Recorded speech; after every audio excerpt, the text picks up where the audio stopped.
Okay.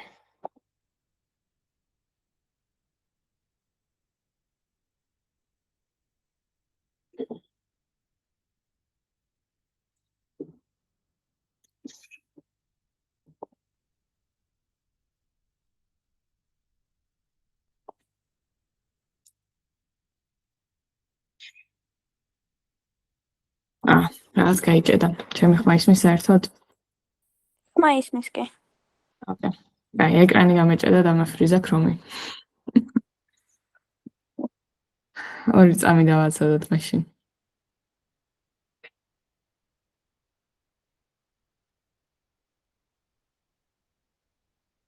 Okay. აი, თავარია სლაიდები ჩანს და დარჩენს მივხედავთ მერე.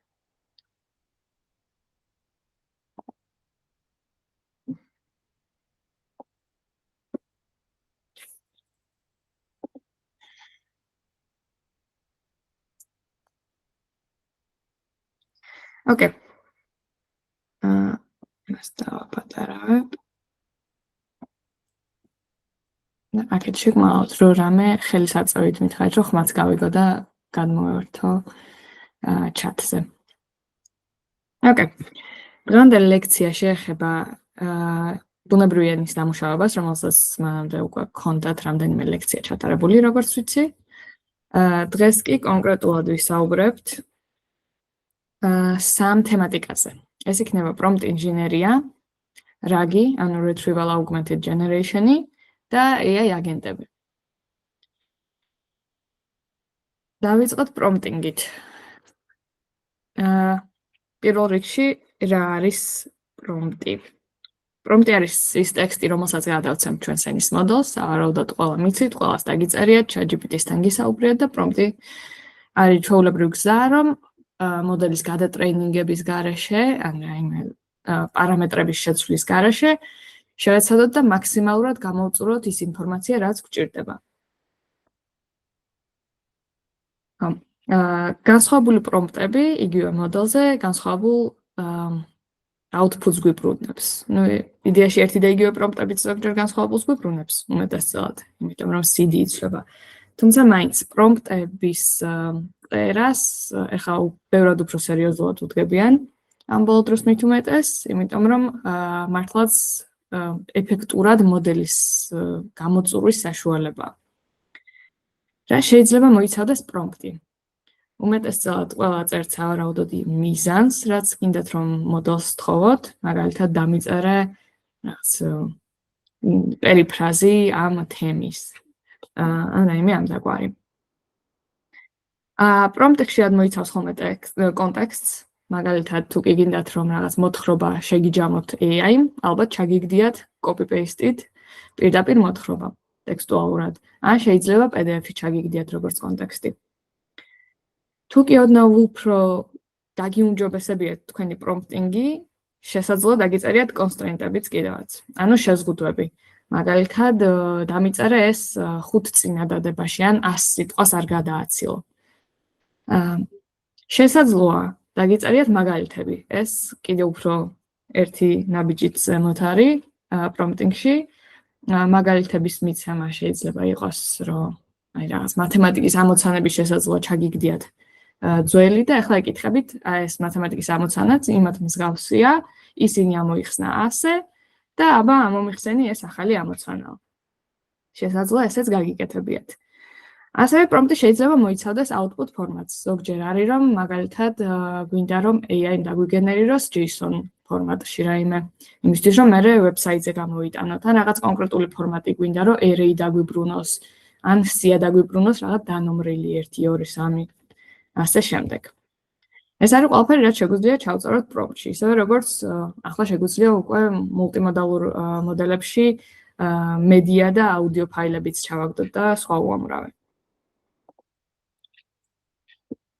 რატომ გვჭირდება კარგი პრომპტინგი? შეიძლება იკითხოთ, იმიტომ რომ ეს არის ყველაზე მარტივი, რაც კი ალბათ AI-ში გაგიკეთებიათ. და ალბათ ფიქრობთ, რომ ამაში გაუმჯობესება საერთოდ რატო უნდა მჭირდებოდეს, ან რა სხვაობა მოაქვს. პირველ რიგში ოლიმპიადაზე თვითონ მოსწავლეებს სწავლა აქვს მხოლოდ სუსტ AI მოდელებზე. შარშან მასე იყო, შარშან ძლიერი მოდელი ყავდათ. და მაგის გამო შეცვალეს, რომ შარშან უფრო სუსტი მოდელი იყო და გათვალა, რომ წელსაც სუსტი მოდელი იქნება სავარაუდოდ. შესაძლოა არც იყოს, მაგრამ ალბათ გექნებათ მაინც. სუსტ AI მოდელზე, სუსტ AI მოდელის გამოწურვა კი ერთ-ერთი ყველაზე გამოსადეგი სკილია, როდესაც დროში ხართ შეზღუდული და არ იცით როგორ ამოხსნათ მოცანა, რაიმე თემატიკა არ გახსოვთ და გინდათ, რომ მოდელმა უცებ აგიხსნათ, რა არის მაგალითად, არ ვიცი, BFS-ი, DFS-ი ან რაიმე ეგეთი, რომ დაგიწეროთ. ამიტომ სწორი პრომპტინგი და კარგი შეზღუდვების დაწერა, მაგალითების დაწერა, ზუსტად იმის ცოდნა, როგორ უნდა დაწეროთ პრომპტი, რომ ის პასუხი დაგიბრუნოთ, რაც თქვენ გჭირდებათ, იმიტომ რომ დროში შეზღუდული ხართ და არ გაქვთ რომ რაღაც უამრავ აბზაციანი პასუხი წაიკითხოთ, ეგ ძალიან მნიშვნელოვანია. მაგალითად, ესეთი მარცხენა პრომპტი ბევრად უფრო უარესია, ვიდრე მარჯვენა. თქვენ თუ გჭირდებათ რომ უცებ გაიხსნათ ტრანსფორმერი როგორ მუშაობს და კონკრეტულად იცით, რაც არ გახსოვთ, ჯობია რომ ჩამოწეროთ ეს შეზღუდვები და მოთხოვოთ მოდელს რომ კონკრეტულად ეს 4 ცალი bullet point-ი ჩამოგიწეროთ მაგალითად. რა არის ეს პრობლემა, რომელსაც წვეტენ, როგორ მუშაობს attention layer-ები, ასე შემდეგ. მოკლედ, რაც უფრო შეზღუდავთ, მით უკეთესი, იმიტომ რომ დროში ხართ შეზღუდული და არ გაქვთ რიანი პასუხის წაკითხვის დრო მოდელისგან. მეორე, რაც ფიქრობ, რომ ასევე მნიშვნელოვანია, თვითონ ამოცანებში შეიძლება შეხვდეთ. შარშან ერთი ესეთი ამოცანა იყო, რომელსაც ცოტათი ზედაპირულად შევეცდები, რომ მოგიყვეთ.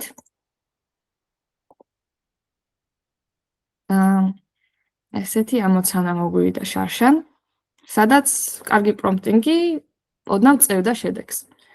და ოდნავ აწევათ შედეგის ოლიმპიადაზე უკვე საკმაოდ კარგი რამ არის. ესე იგი, შემოგსდიოდათ სტუდენტებს სიტყვა, რომელიც არის გამოსაცნობი, მაგალითად ავიღოთ ვაშლი. და იყო ასე უამრავი სიტყვა, სიტყვების კონა, ასე ვთქვათ, რომლებიც შეიძლებოდა სტუდენტს შემოსვლოდა გამოსაცნობად. ასევე იყო სია სიტყვების, რომელიც არის მინიშნება სიტყვები. ეგეთ გადმოვარდნი უკეთესად მიწერია. ხო, წინასწარ განსაზღვრული ჰინტები, მარკერები, სიტყვების სია იყო. და დავალება ასეთი იყო, აერჩიათ ის სიტყვების ჰინტების კომბინაცია, რომ რაღაც დამალულ AI მოდელს, რომელზეც სწორად, სწორად გამოეცნო სამიზნე სიტყვა. ანუ ამ შემთხვევაში თუ კი ვაშლი, Apple იყო სამიზნე სიტყვა, სტუდენტს უნდა მიეცა რაღაც წინასწარ განსაზღვრული სიტყვების სიიდან რამდენიმე სიტყვა როგორც ჰინტი.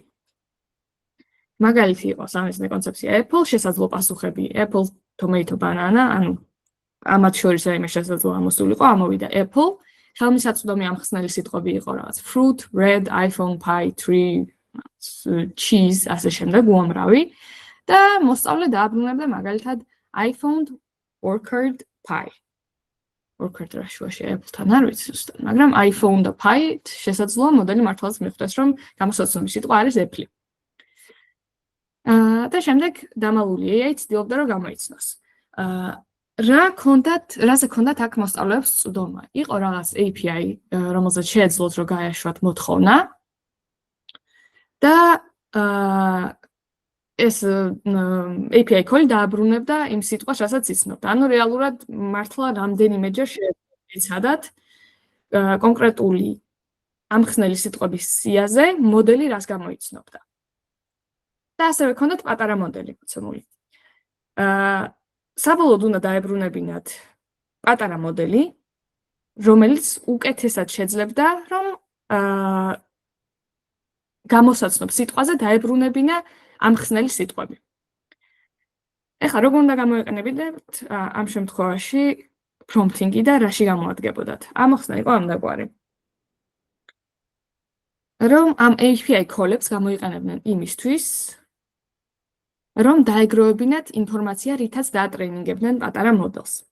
და ერთ-ერთი რამ, რაც ესე იგი საწყისად ქონდათ მოცემული ყველაზე baseline-ი, ანუ თავდაპირველი ამოხსნა მოცემულია ხოლმე ამოცანაში, ყველაზე საბაზისო ამოხსნა, რომელიც რაღაც ძალიან დაბალ ქულას გაძლევს, ან საშუალო ქულას გაძლევს და ამ შემთხვევაში იყო ესეთი პრომპტი. მოდელს უგზავნიან, რომ აგერ your valid list of clues are და ეს არის ამხსნელი სიტყვების სია, ჩაგდებული. შენი საქმეა რომ იყო გამოსაცნობი სიტყვის ამხსნელი სიტყვების მომცემი. Your job is a clue giver. You will help the guesser pick the correct answer from a range of options. You must output at least one hint and at most 8 hints for each sequence. ანუ არ იყოს შეზღუდული, რამდენი ამხსნელი სიტყვა უნდა დაებრუნებინათ. და დააბრუნეო JSON-იო ასეთ ფორმატშიო. და იყო მოცემული example, hint 1, hint 2, 3, 4. The options the guesser has to choose from are და აქეთ option-ები იყო. Please construct sequences of hints that are most relevant to the answer. საკმაოდ ნორმალური პრომპტია, შეიძლება თქვათ, რომ კარგი პრომპტიც კია, თუმცა solution-ში ეს პრომპტი იყო გაუმჯობესებული, რამაც ქულა აუწიათ ბავშვებს. რა შეიცვალა? გვერდი მგონი დასმული. რა შეიცვალა? მაგალითად, რატომღაც caps lock-ეს ეს სიტყვები at least one hint and at most 8 hints. At most და at least capital ასოებით არის დაწერილი. რაც შესაძლოა იმ მოდელს, რომელიც მათ მოცემული ჰქონდა, მაგ შემთხვევაში მაგ მოდელზე უკეთესად მუშაობს და ბევრად უფრო, ასე ვთქვათ, აძლიერებს იმას, რომ ამ შეზღუდვებს დაემორჩილოს. მერე იყო დაწერილი important, you must only use hint names from the valid hints. ანუ კიდევ ერთხელ შეზღუდვა იყო დაწესებული, რომ მხოლოდ ვალიდური ჰინტებიდან დაგვიბრუნეო. არ შექმნა ახალი ჰინტებიო. სავარაუდოდ მოდელი სუსტი იყო და ქმნიდა რაღაც ახალ ჰინტებს, რაც დააბრუნებდა უაზრო სიტყვებს, რაც არანაირად არ გამოადგებოდათ სტუდენტებს, რომ გაეწვრთნათ პატარა მოდელი.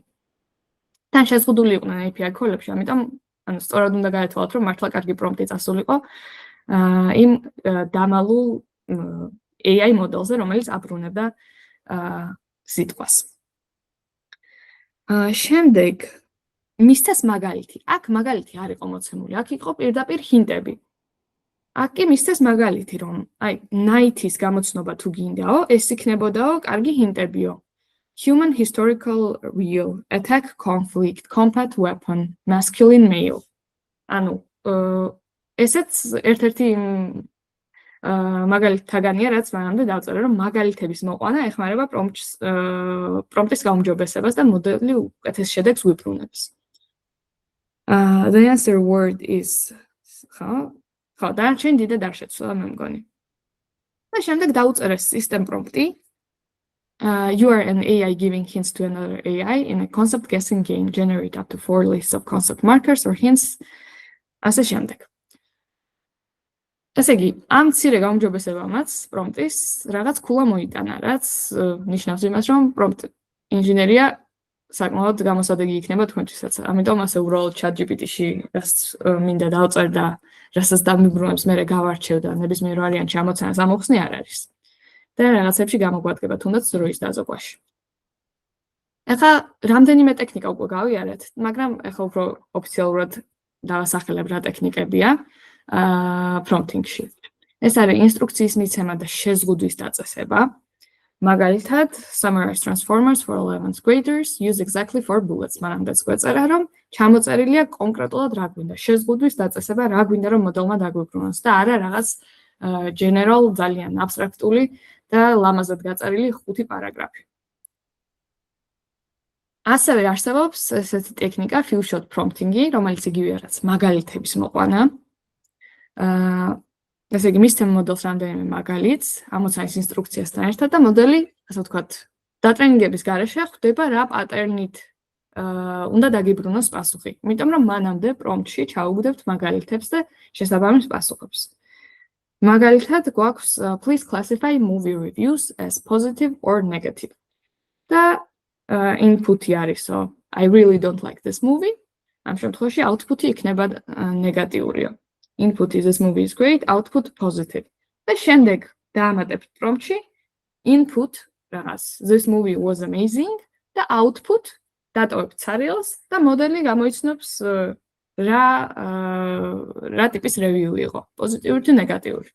ნუ ამას ძალიან მარტივი მოდელი მაგალითების გარეშეც გამოიცნობდა, მაგრამ არის შემთხვევები, როდესაც ვერ გამოიცნობს. მაგალითად, მათემატიკური ამოცანის ამოხსნა, სადაც რაღაც კონკრეტული ლოგიკაა დასაჭერი. და მსგავსი ლოგიკის ამოცანები შეგიძლიათ ჩავგდოთ და ბოლოს რასაც დავუსვათ შეკითხვას, რასაც პასუხი არ გაქვთ უკვე, მაგას შეიძლება რომ იგივე პეთერნებით გაუყვეს და იგივენაირად გამოიცნოს. და ალბათობა იმისა, რომ სწორ პასუხს მიაგნებს, უფრო დიდია. რატომ მუშაობს მოდელი in context learning-ით, ხედავს patterns და განაგრძობს იმავე სტილით. ანუ fine tuning-ი არ სჭირდება. რა თქმა უნდა, უკეთესია რომ და fine tuning-ო და ბევრად მეტი მაგალითი მისცეთ, იმიტომ რომ კონტექსტში შეიძლება ბევრი მაგალითი ვერ ჩასვათ. მაგრამ, ერთ-ერთი გზაა, თუ კი სხვა ვარიანტი არ გაქვთ, ან დრო თუ არ გაქვთ.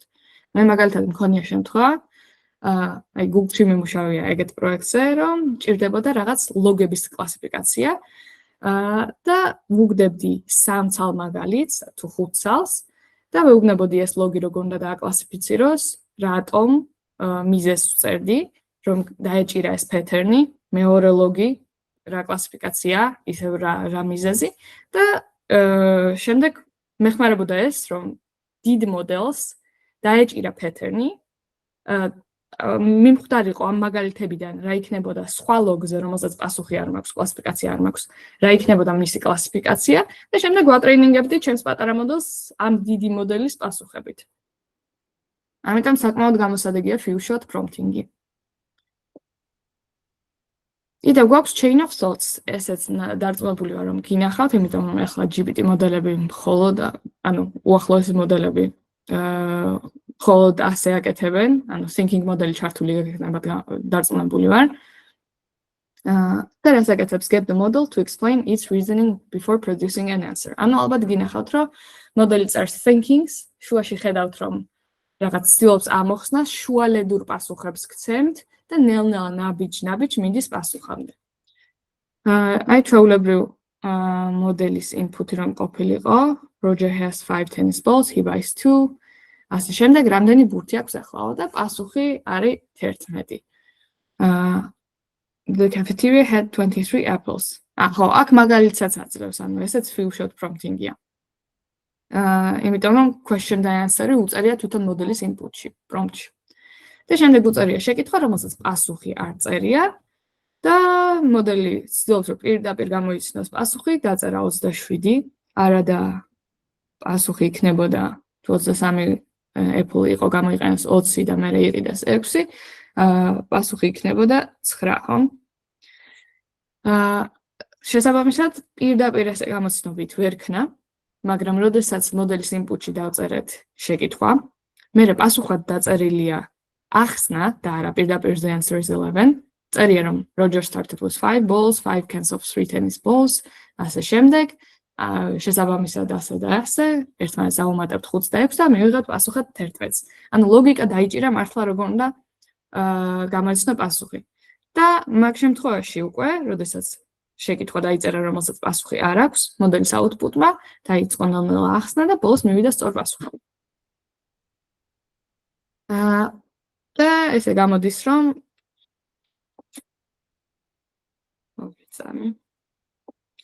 ეს აპროვაიდებს მოდელს, იზრდება computation time-ი, რა თქმა უნდა, და უფრო მეტი ტოკენის გამოყენებას სჭირდება მოდელს, თუმცა ალბათობა იმისა, რომ საბოლოო პასუხი იქნება სწორი, იზრდება.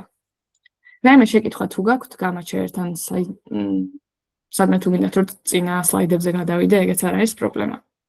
ხელის აწევით თქვენით, იმიტომ რომ ეკრანს ვერ ვხედავ და მხოლოდ ხმა მესმის. რა შემთხვევაშია chain of thoughts გამოსადეგი. და რა შემთხვევებში უფრო ნაკლებად ვიყენებთ ხოლმე. რამდენიმე ნაბიჯია მათემატიკის ამოცანებში, როგორც ვნახეთ, ლოგიკურ პაზლებში, სადაც პეთერნია დასაჭერი, ან გადაწყვეტილებებში, სადაც შუალედურ შედეგებს მნიშვნელობა აქვს და განსაკუთრებით ძველ და პატარა მოდელებში და მით უმეტეს გამოგადგებათ EOAI-ზე. ნაკლებად გამოსადეგია, როდესაც გჭირდებათ რაიმეს მოძებნა, მაგალითად დოკუმენტში ან კლასიფიკაცია, კრეატიულ ტასკებზეც ნაკლებად, იმიტომ რომ მან ლოგიკური თანმიმდევრობა არ არის ხოლმე საჭირო და უფრო ტემპერატურის გაზრდით მოდელი უფრო აუმჯობესებს თავის კრეატიულ thinking-ს reasoning მოდელები უკვე თვითონ აკეთებენ chain of thoughts, ანუ GPT-O series მოდელები და თქვენით არც გჭირდებათ რომ მიუთითოთ რომ შუალედური გაჩერებები გააკეთეო და ესე ლოგიკურად წაყევი ნაბიჯ-ნაბიჯო და ნაკლებად გამოსადეგია თუ კი თქვენ დარდობთ იმაზე რომ ბევრი ტოკენის გამოყენება უფრო ბევრ დროს და ფულს ნიშნავს და მაგალითად შეიძლება კომპანიები გაემიჯნონ მაგას თუ კი ზედმეტად ძვირია. კარგია თუ გატესტავთ ხოლმე chain of thoughts-ით და chain of thoughts-ის გარეშე. იმიტომ რომ ასევე დაწერილა research-ი, რომ ზოგჯერ chain of thoughts-ი პირიქით უფრო აუარესებს მოდელს და შესაძლოა არასწორი პასუხი დაგიბრუნოთ. თუ კი არასწორ task-ზე გავუშვით ეს chain of thoughts-ი. შეიძლება უფრო დაიბნეს და სულ არ იყოს საჭირო რომ ამდენი ნაბიჯი გადაედგა და ჯობდა პირდაპირ პასუხი მოეცა მოდელს. ასევე ერთი რაღაც არ მიწერია, მაგრამ ერთი paper-ი არსებობს, რომელიც ამბობს, რომ უბრალოდ მოდელისთვის ამ წიანდადების დამატება პრომპტის ბოლოში explain to go through this step by step, step by step როცა ეუბნები მოდელსო, paper-ია დაწერილი, რომ ბევრად აუმჯობესებს შედეგს. ამ ძველ მოდელებს თუ მოგცემენ EOAI-ზე, ან პატარა მოდელებს, შესაძლოა ხირდეს აი ამ უბრალოდ ერთი წიანდადების დამატება პრომპტის ბოლოში. ასევე შეგიძლიათ, ალბათ იფიქრებდით, რომ რამდენიმეჯერ შეგიძლიათ, რა თქმა უნდა, გაუშვათ ერთი და იგივე ამოცანაზე AI მოდელი, იცით, რომ ერთი და იგივე პრომპტის მიუხედავად მაინც მოდელი სხვადასხვანაირ პასუხს იძლევა ხოლმე და რამდენიმე n რაოდენობის chain of thoughts თუ გაუშვებთ და საბოლოო პასუხს majority voting-ით არჩევთ, მაგალითად, ალბათობა იმისა, რომ სწორ პასუხს მიიღებთ, თუ კი მხოლოდ საბოლოო პასუხი გადაარდებთ, უფრო დიდია. და რატომ მუშაობს ეს? სხვადასხვა მსჯელობის გზამ შეიძლება ერთსა და იმავე სწორ პასუხამდე მიგვიყვანოს, მაგალითად, მათემატიკაში შეიძლება ხშირად მოხდეს. არასწორი პასუხები მრავალფეროვანია, სწორი პასუხები კი კონცენტრირდება. ეს ძალიან კარგი მაგალითია. და კომპრომისი n-ჯერ მეტი ფასი, ხო, უფრო ძვირია. ამიტომ შესაძლოა მაინც თავი აირიდოთ ამისგან და გერჩივნოთ, რომ მხოლოდ ერთი chain of thoughts გავუშვათ, იმიტომ რომ უბრალოდ ძვირია ბევრჯერ გაშვება. თანამედროვე მოდელები გაწვრთნილია როგორც chatbot-ები, ანუ user-ის კითხვაზე და პასუხზე. Input ხშირად მოცემულია OpenAI მესიჯების ფორმატით, რომელიც გამოიყურება ასე. გვაქვს როლები, როლი შეიძლება იყოს სისტემა, user-ი ან ასისტენტი. ასისტენტი არის თვითონ მოდელი, რასაც გპასუხობთ. სისტემად კი system prompt-ი დაწერილია მოდელისთვის. მაგალითად, OpenAI-ის, ChatGPT-ის და Claude-ს და კიდევ უამრავს, რაც ვიცით მოდელების პროვაიდერებს, აქვს system prompt-ები, რომელიც სხვადასხვა მიზეზებისთვის არის გაწერილი. მაგალითად, რაიმე harmful, ანუ დამაზიანებელი რომ არ გითხრათ, ან რაიმე კონფიდენციალური რომ არ გითხრათ. ალბათ შეგიმჩნევიათ რამე ისეთ კითხვებს თუ დავსვათ, მოდელი გპასუხობთ, რომ ამაზე პასუხის გაცემის უფლება არ მაქვს. ეს არის გაწერილი ხოლმე system prompt-ში. ხო, როლი user-ი და კონტენტში უკვე წერია, მაგალითად, სისტემისთვის რა არის დაწერილი კონტენტი და user-ისთვის ეს არის მაგალითად თქვენი შეკითხვა, როგორ დაიწერებოდა. თქვენ შესაძლოა chat-ში წერთ, მაგრამ რეალურად რაც იგზავნება მოდელისკენ, ნუ მერე კიდე სხვანაირად მუშავდება, მაგრამ ეს იგზავნება თვითონ მოდელისკენ, რომ ხედავს რა არის system prompt-ი, ხედავს თქვენ შეკითხვას და მერე გპასუხობთ, ასევე დაემატება აქ კიდე ერთი ობიექტი, role assistant და content, რასაც გიბრუნებთ რეალურად მოდელი. შეგვიძლია დავხედოთ system prompt-ებს, იმედი არ გაიჭედება. Claude-ს უდევს კიდევაც საკუთარ ვებსაიტზე და შეგიძლიათ გადახედოთ, იმიტომ რომ საინტერესოა. მაგრამ მოდი დავხედოთ ერთ-ერთ რაიმე ძველ პრომპტს.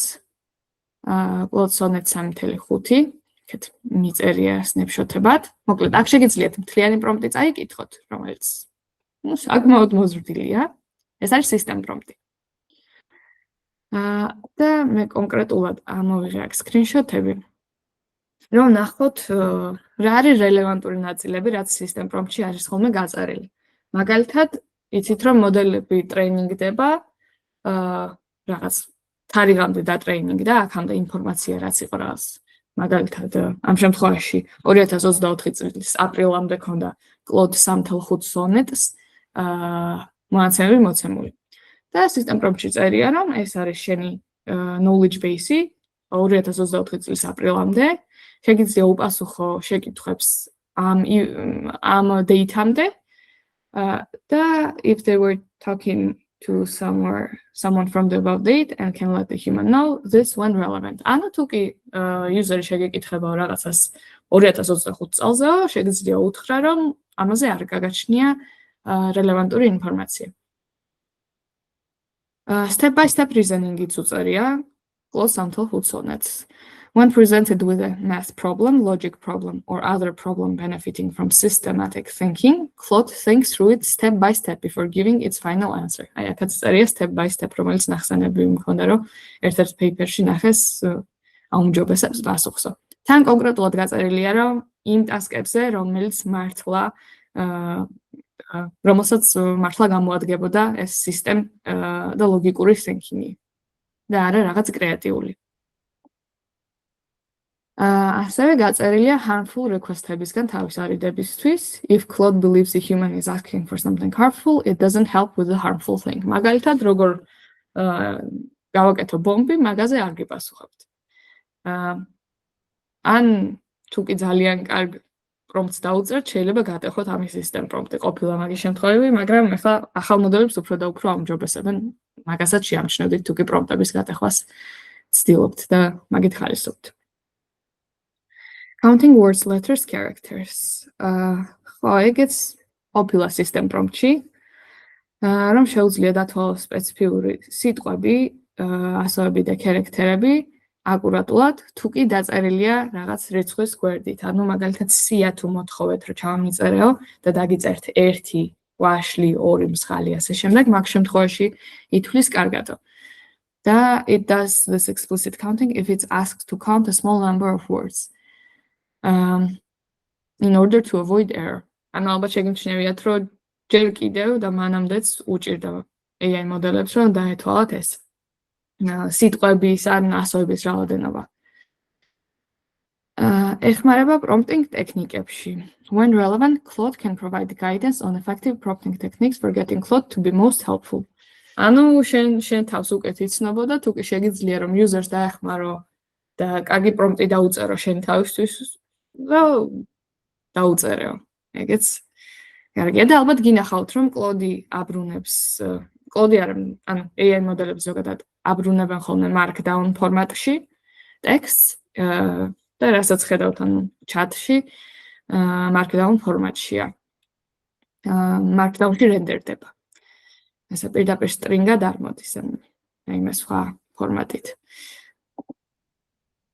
ხო, უფრო მეტი თუ გაინტერესებთ prompting-ზე და ჩვენ ახლა გავიარეთ რამდენიმე მაგალითი few shot prompting-ი და აი zero shot არის მაგალითად, როდესაც მაგალითებს არ ვაწვდით, few shot prompting-ი, chain of thoughts-ი გავიარეთ. self consistency-ს გავიარეთ, კონსისტენტურობა ის რამდენიმე chain of thoughts-ი რო გაგეკეთებინათ. კიდე არის სხვა მაგალითები, რასაც შეგიძლიათ გადახედოთ. ეხლა ჩავთვალე რომ ამ ლექციისთვის საჭირო არ იყო. იმიტომ რომ აქაც კარგად არის გაწერილი და თუ უფრო მეტი და გაინტერესებთ დრო გექნებათ, არ იქნებოდა ცუდი რომ წაგეკითხათ, თუ თulit რო გამოგადგებათ. ოკეი. ხო, ასევე ერთ-ერთი გასათვალისწინებელი რაღაც არის.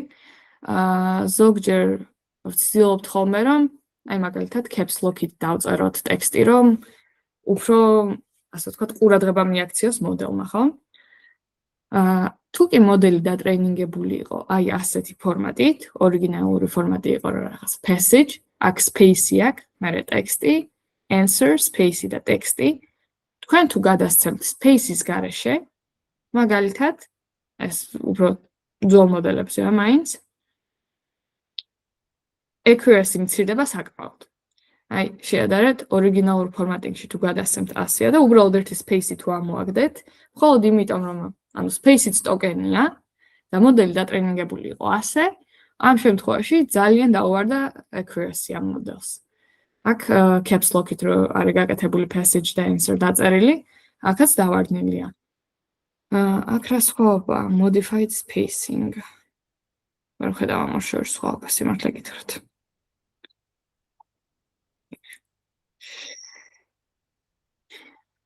თქვენ ხედავთ რაიმე სხვაობას ამ შორის? ახლა აღარ ვამჩნევ. აი, ნუ არ აქვს მნიშვნელობა, მოკლედ რაღაცა გააუმჯობესა კიდევაც, მაგრამ როგორც იყო მოდელი დატრენინგებული, ფორმატი, რომელსაც იყო მოდელი დატრენინგებული, შეეცადეთ, რომ იგივე ფორმატი გამოიყენოთ. იმიტომ რომ საკმაოდ დიდ გავლენას ახდენს მოდელის output-ზე და სიზუსტეზე. აი, აქამდე შეკითხვა თუ არ გქონდა, თუ გქონდა ხელი აიწიეთ, თუ არ და გადავდივარ მეორე ნაწილზე, RAG-ზე, Retrieval Augmented Generation-ზე. RAG-ი გვადგება როდის? როცა მოდელის ცოდნა საკმარისი არ არის. მაგალითად, შემთხვევები გქონდა. Knowledge cutoff-ი.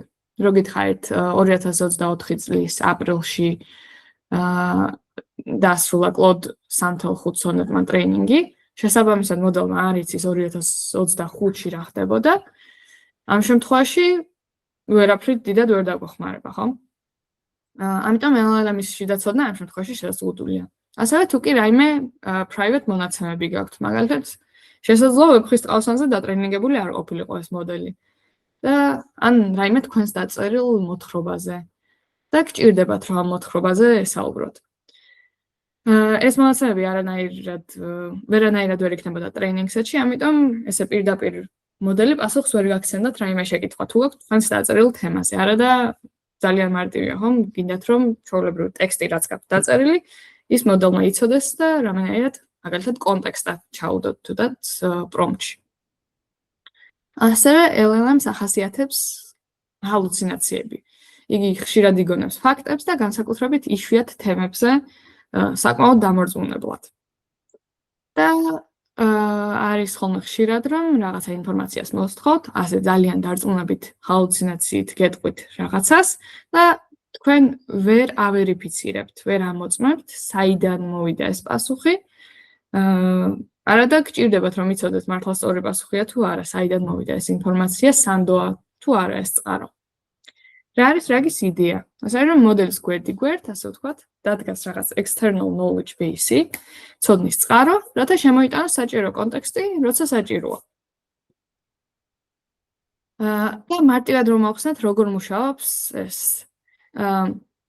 წარმოიდგინეთ, რომ ეს external knowledge base-ი სავსეა დოკუმენტებით, უწოდოთ დოკუმენტები. შესაძლოა იყოს PDF-ი, შეიძლება იყოს ჩვეულებრივი ტექსტი, შეიძლება რაღაც მედია იყოს, მაგრამ ეხლა უბრალოდ დოკუმენტი უწოდოთ. ესე იგი, RAG-ი იძახებს, ასე ვთქვათ, პოულობს დოკუმენტებს, რომლებიც შეესაბამება თქვენს მიერ, ანუ user-ის მიერ მოცემულ query-ს, ანუ prompts, ან რაღაც შეკითხვას, რაც თქვენ დაუსვით.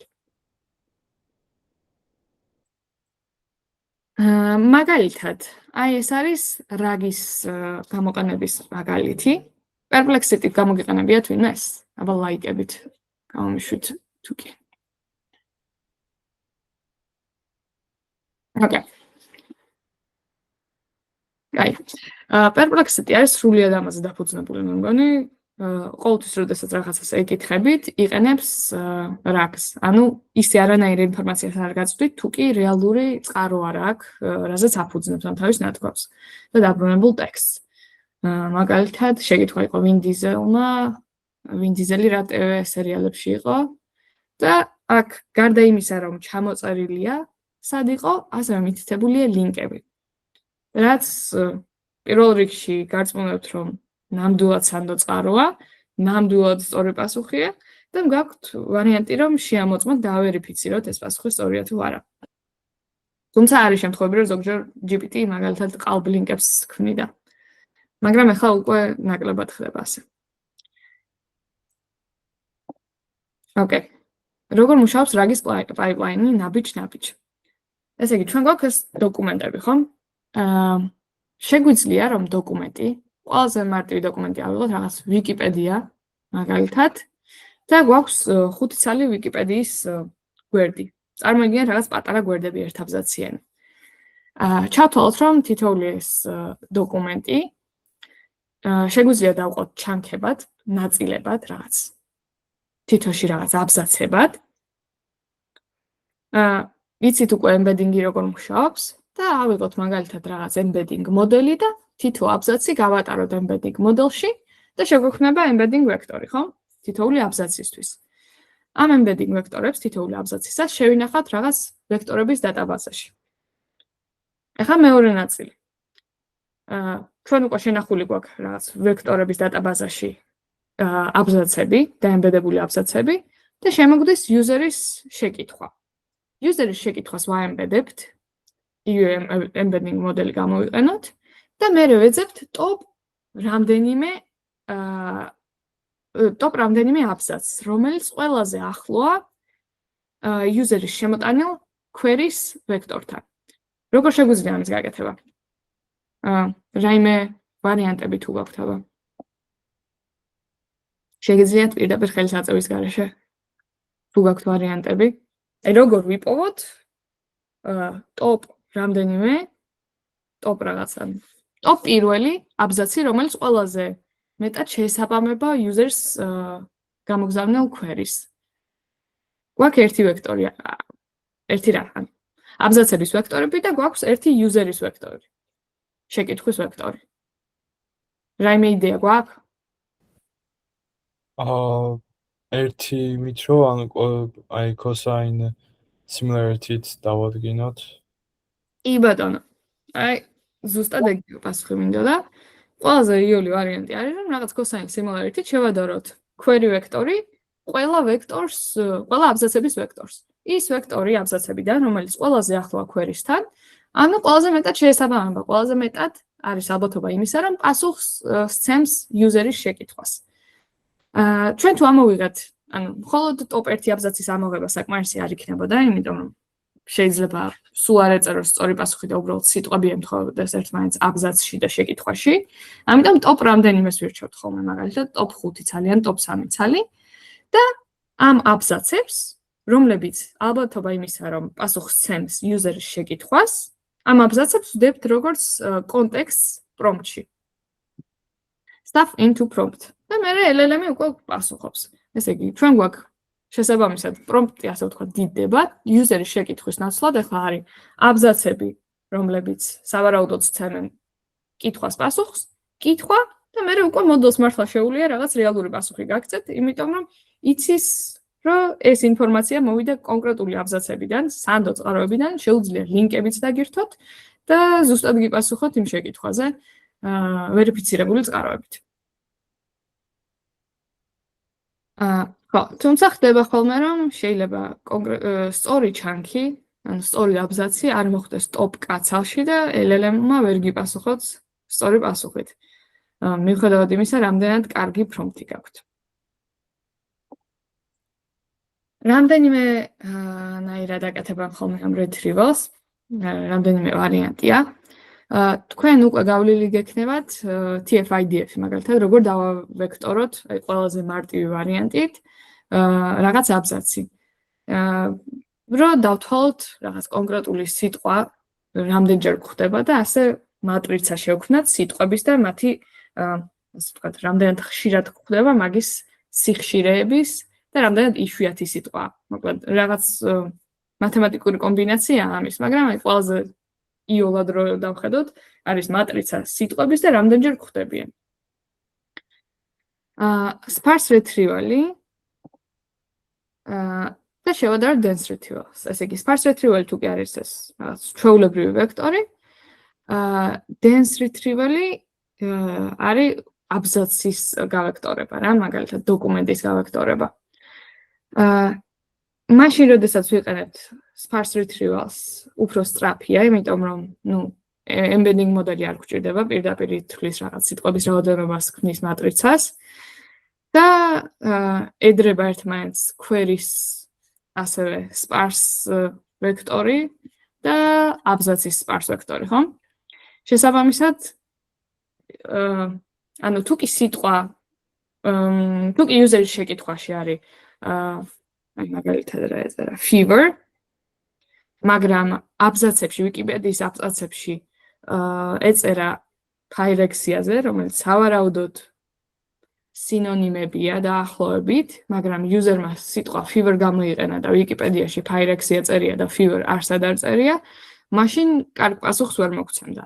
რაგი ვერ დაგვიბრუნებდა კარგ შედეგს, იმიტომ რომ სიტყვა არ ემთხვევა, სავარაუდოდ სხვა სიტყვებით მაინც და მაინც არ ემთხვევა და ალბათობა იმისა, რომ top k აბზაცში მოგვივიდო და ძალიან დაბალია. შესაბამისად, ეს ვარიანტი მაზავს, ასე ვთქვათ, პარაფრაზებს, სინონიმებს. Dense-ში კი ჩვენაც ვთქვით არის, რომ აბზაცს ან დოკუმენტს დაემბედინგებს, ვექტორები თუ კი ახლოსაა cosine similarity-ით, არჩევს, ეს ასევე ახერხებს, რომ დაიჭიროს სინონიმებიც, იმიტომ რომ სინონიმური სიტყვები ერთმანეთთან ახლოსაა vector space-ში და აი მაგალითად fever-თან pyrexia-ს იპოვიდა, canine-თან იპოვიდა ძაღლს. თუმცა ეს ითხოვს embedding models და GPU-ს და რაიმე ძალიან rare, ძალიან იშვიათი სიტყვები თუა და cosine similarity შეიძლება ახლოს არ იყოს ერთმანეთთან, მაგ შემთხვევაში მაინც არ იმუშავებს.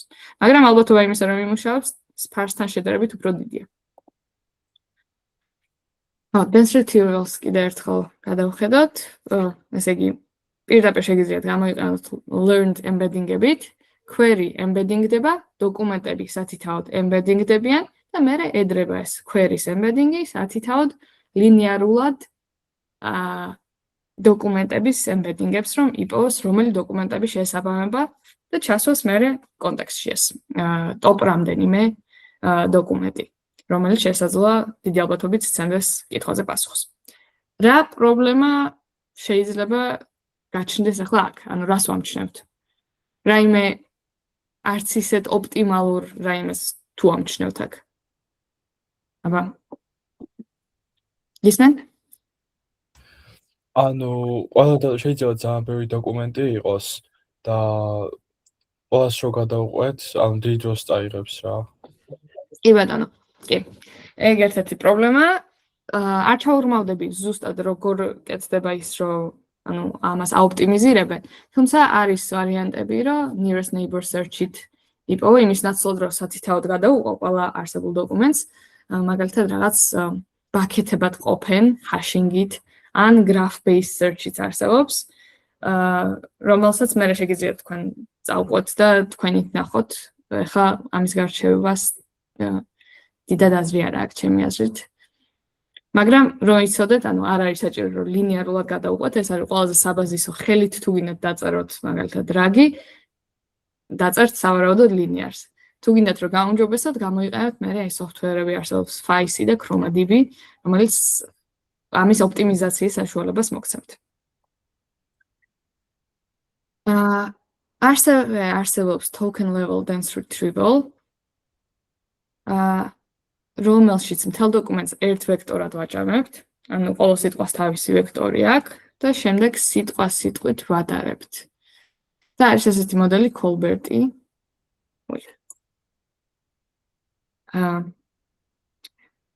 შესაბამისად, როგორ პოულობთ ყველაზე კარგ მოდელს არის, რომ აი ვაჯამებთ ქულებს რა, ყოველი ქვერის სიტყვისთვის პოულობთ ერთ საუკეთესო დამთხოვას მთელ დოკუმენტში. შემდეგ ვაჭამებ და რომელ დოკუმენტსაც ყველაზე მაღალი ჯამი აქვს, ის იმარჯვებს. თუ კი სიტყვა dogger-ია ამ დოკუმენტში და query-ში და დოკუმენტში ურევია canine, რაღაც საკმაოდ დიდი დამთხოვაა. Fever area და pyrexia წერია. Treatment და თერაპიაც ურევია ამ ერთ დოკუმენტში, შესაბამისად. ამ დოკუმენტის ჯამი გამოვა 0.91 პლუს ასე შემდეგ, მოკლედ 2.74. და რაღაც ესეც ერთ-ერთი ვარიანტია, როგორ ვიპოვოთ საუკეთესო დოკუმენტი ამ query-ისთვის. რა არის ამ retrieval-ის უპირატესობა, არის რომ ინახავს დეტალებს და მაგალითად გრძელ დოკუმენტს თუ დაემბედინგებთ, აი ვიკიპედიის რაღაც მთელ აბზაცს თუ აემბედინგებთ, შეიძლება დაიკარგოს კონკრეტული სიტყვები. იმიტომ რომ აემბედინგებთ მთლიან აბზაცს, ხო? ეს კონკრეტული დეტალები იკარგება ხოლმე ზოგჯერ. მაგრამ რაიმე ისეთი შეკითხვა თუ გაქვს, სადაც სიტყვები ძალიან მნიშვნელოვანია და კონკრეტულად აი ამ სიტყვის მიხედვით ეძებთ, შესაძლოა token level dense retrieval-ი უფრო გამოსადეგი იყოს და უფრო უკეთესად იპოვოს შესაბამისი დოკუმენტები, რომელშიც query-ს პასუხი იდება. ხო, გრძელ დოკუმენტში ერთი ნახსენები სიტყვა იკარგება document level-ში, აქ კი ნაპოვნი იქნება. თუმცა ხარჯი არის, რომ უფრო მეტი ვექტორია, რა თქმა უნდა, დასამახსოვრებლად, იმიტომ რომ სიტყვებს ვადარებთ, რა, ტოკენებს ვადარებთ. ხო, ტოკენი მაინც და მაინც სიტყვას არ ნიშნავს, რა თქმა უნდა, ტოკენებს ვადარებთ, ეს უფრო სწორი ნათქვამი იქნება. ასევე არსებობს ეს მაინც და მაინც retrieval-ის ანუ ასე ცალკე გამოდგმული retrieval-ის ვერსია არ არის, როგორც token level და dense retrieval და sparse retrieval იყო. თუმცა cross encoder re-ranking-ი, ასე ვთქვათ, დგება იმის შემდგომ, რაც გავაკეთებთ sparse retrievals მაგალითად ან dense retrievals. და როგორ დგება? ჩვენ ნახეთ, რომ dense retrieval-ში ვიყენებდით, ანუ ცალკე ვაენკოდებდით queries, ცალკე ვაენკოდებდით დოკუმენტებს. და ეს, ანუ ცალ-ცალკე ხდებოდა, მოდელში შედიოდა ცალ-ცალკე. ანუ აქეთ ამ მხარეს ვართ, b-encoder-ში ვართ. cross encoder-ში შედის query-ც და დოკუმენტიც. შესაბამისად, embedding-დება, encoding-დება, ასე ვთქვათ, ერთად. და უფრო უკეთეს შედეგს გვაძლევს, თუმცა უფრო დიდ დროს აიღებდა ეს რომ გვიწევდეს ყოველ ჯერზე და უფრო ძვირია. შესაბამისად, რას აკეთებენ ხოლმე, რომ ჯერ პოულობენ ტოპ რამდენიმე დოკუმენტს აი აქედან, რომელიც შეესაბამება query-ს, თქვა ტოპ 5 და მერე პოულობენ აი query და პირველი დოკუმენტი, query და მეორე დოკუმენტი, query და მესამე დოკუმენტი, query და მეოთხე დოკუმენტი, 5 თქვი მე მგონი query და მეხუთე. მაგებს 5 ცალს მაგალითად გაუშვებენ cross encoder-ში და ნახულობენ რომელს უფრო მეტი ქულა აქვს, როდესაც query და დოკუმენტი მოდელში შედის ერთად. იმიტომ რომ შესაძლოა ცალ-ცალკე query და ცალკე დოკუმენტის embedding-ი cosine similarity-ით შეგვიძლია შევადაროთ, მაგრამ როდესაც ერთად შედის მოდელში, აი რაღაც წინადადების დასაწყისი თუ არის query და დასასრული არის დოკუმენტში, ბევრად უკეთესი ქულა დაიწერება და ბევრად უფრო ანუ ალბათობა იმისა, რომ სწორ პასუხს იპოვით, უფრო დიდია, ხო? ეგეთ შემთხვევებში. ამიტომ ეს უფრო ძვირია, თუმცა უფრო მეტ სიზუსტეს გვაძლევს cross encoder-ი, ანუ re-ranking-ში გვეხმარება, რომ მივხვდეთ რეალურად რომელი დოკუმენტია მართლაც, რომ ის რაც პასუხობს query-ს და აი ზუსტად ჯდება query და დოკუმენტი ერთად როდესაც შედის მოდელში, კარგად ჯდება, ასე ვთქვათ. Okay. ეხლა ვწერე ეს, მაგრამ კაი იქნებოდა ეს რომ ეჩვენებიდე დიაგრამა ალბათ. ხო, ანუ რაც ვთქვი ზუსტად ის არის, პირველი საფეხური არის სწრაფი, მაგრამ არც ისე ზუსტი, მეორე ნაწილი re-ranker-ი ნელი, მაგრამ უფრო ზუსტი. ერთად ვიღებთ ორივეს უპირატესობას. შემოდის query, ვაკეთებთ retrievals, dense retrieval-ი ან ეს sparse retrieval-ია, კორპუსიდან დოკუმენტები მოგვდის და ვიღებთ რაღაც, მაგალითად top 100 ცალს და მერე re-ranker-ით cross encoder-ი აკეთებს რომ პოულობს რაღაც top რა ვიცი 3 ცალს მაგალითად ან top 5 ცალს, ხო აქ top 5 მიწერია და მერე ეს top 5 რომელიც უკვე re-ranker-ის მიერ არის ნაპოვნი, იმიტომ რომ re-ranker-ში 100 ცალი გავუშვით და აქ შესაძლოა რაღაც მილიონობით დოკუმენტი ყოფილიყო. re-ranker-ი რახან ნელია შევუშვით მხოლოდ 100 და re-ranker-იდან უკვე ვიღებთ top 5-ს. რატომ ორი საფეხური? cross encoder-ი ზუსტია, მაგრამ 1000 ჯერ ნელია, ეს 1000 მე მგონი ისე დავწერე აბსტრაქტულად. ნელია query დოკუმენტ წყვილზე. თვალ კორპუსზე გაშვება შეუძლებელია, 100 კანდიდატზე კი მარტივი. b-encoder-ი query და დოკუმენტები ამაში იშიფრება ცალ-ცალკე, როგორც თქვი, ვექტორების წინასწარი დათვლა შესაძლებელია. cross encoder-ში query და დოკუმენტი იკითხება ერთად, ანუ გაცილებით უფრო ზუსტ და კარგ შედეგს ვიღებთ. საბოლოოდ ტოპკა შეუერთდება LLM-ის prompts, როგორც კონტექსტი. აქამდე შეკითხვა გვაქვს?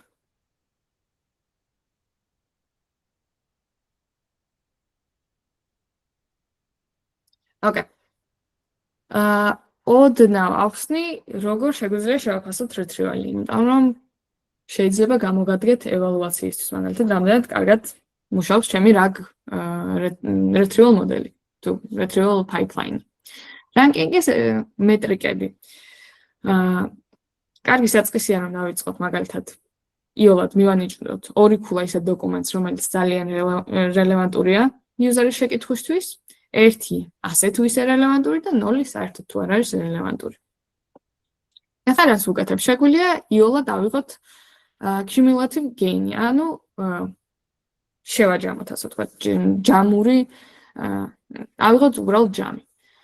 და როგორ ავიღებთ, ანუ რისი ჯამი იქნება? Sum of relevant scores at number values retrieved. მაგალითად, თუ კი ამოვიღეთ ბოლოს top 5 ცალი დოკუმენტი, რომელსაც უშვებთ იმ პრომპტში, და ამ top 5-დან ყველაზე პირველი, ანუ top 1 საერთოდ არ იყო თურმე შესაბამისი, ანუ ეს ადამიანის შეფასებით ვამბობთ უკვე რა, labeling-ი რო გავუკეთოთ მაგალითად. მეორე იყო ძალიან შესაფერისი, მესამე ისე რა, მეოთხე ძალიან კარგი, მეხუთე საერთოდ არ შესაბამებოდა. უბრალოდ დავთვალოთ ჯამი. გამოგვივიდა 5. მაგრამ რომ ქონოდა ესეთი RAG მოდელი, რომელმაც top 2 დაგვიბრუნა ყველაზე კარგი, top 3 ასე თუ ისე კარგი დოკუმენტი და მე წავიდა უკვე ისინი რაც არ გვადგება, ეს ხო აშკარად უფრო უკეთესი retrieval გამოვიდა, ანუ იმიტომ რომ სწორად დარანკა. და ეს ბევრად უკეთესი იქნებოდა რომ ქონოდა, ხო? რეალურად. თუმცა აქაც ჯამი იგივე დაჭდება. როგორ შეგვიძლია რომ ესეც გავითვალისწინოთ შეფასებაში? შეგვიძლია ჩვეულებრივ რაღაც კოეფიციენტები მივანიჭოთ, რომ პირველ ადგილზე თუა გავამრავლოთ 1-ზე ქულა, მეორე ადგილზე თუა რაღაც 63, 05, 0.53, 38. ამ შემთხვევაში, ასე თუ ისე საშუალო retrieval-ის შემთხვევაში გამოვიდოდა ჯამური ქულა 2.62, ესენი რო ავჯამოთ, ანუ 0-1, 2-0.63. ლოგიკას ხვდებით ალბათ.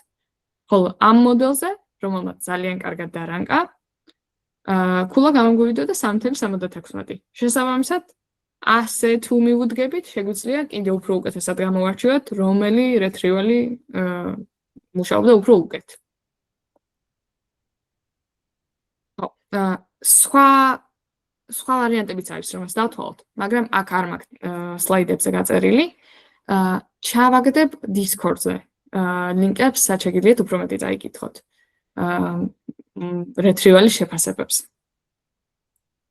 ეს ისე ზოგადად რო ქონოდათ ძალიან მარტივი წარმოდგენა, ყველაზე საფასისოდ როგორ შეგიძლიათ შეაფასოთ retrieval-ი, რამდენად კარგად მუშაობს თქვენი. კაი, ეხლა მინდა რომ ერთად დავწეროთ retrieval augmented generation კოდი. და ჩაგიგდებთ links. ვაიმე. ეხლა გაიჭედება რო გამოვალახეთ მეგონი. კაი, იმედი არ გაიჭედება.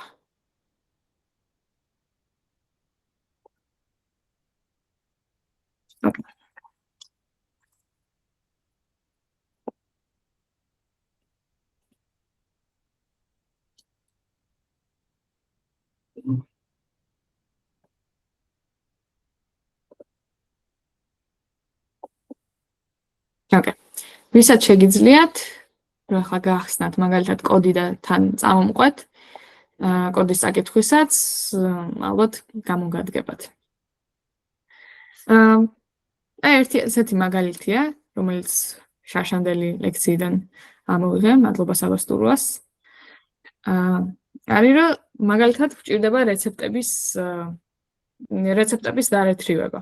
და რეცეპტები სავარაუდოდ არ გვაწყობს, რომ მაგალითად GPT-მ პირდაპირ მოგცეს, იმიტომ რომ კი შეიძლება რომ დატრენინგებულია ბევრ რეცეპტზე, მაგრამ შესაძლოა ერთმანეთში აურიოს, ან რაღაც ერთი რეცეპტიდან ამოიღოს ინგრედიენტები, მეორედან ამოიღოს დროები და რაღაც საერთოდ არასწორად გვითხრას.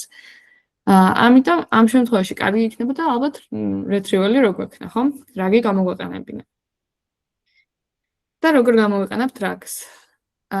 ესე იგი, რეცეპტები მოცემულია ამ dataset-ში, code capital-იდან, ვალოადინგებთ dataset-ს, გვაქვს 200 ცალი რეცეპტი.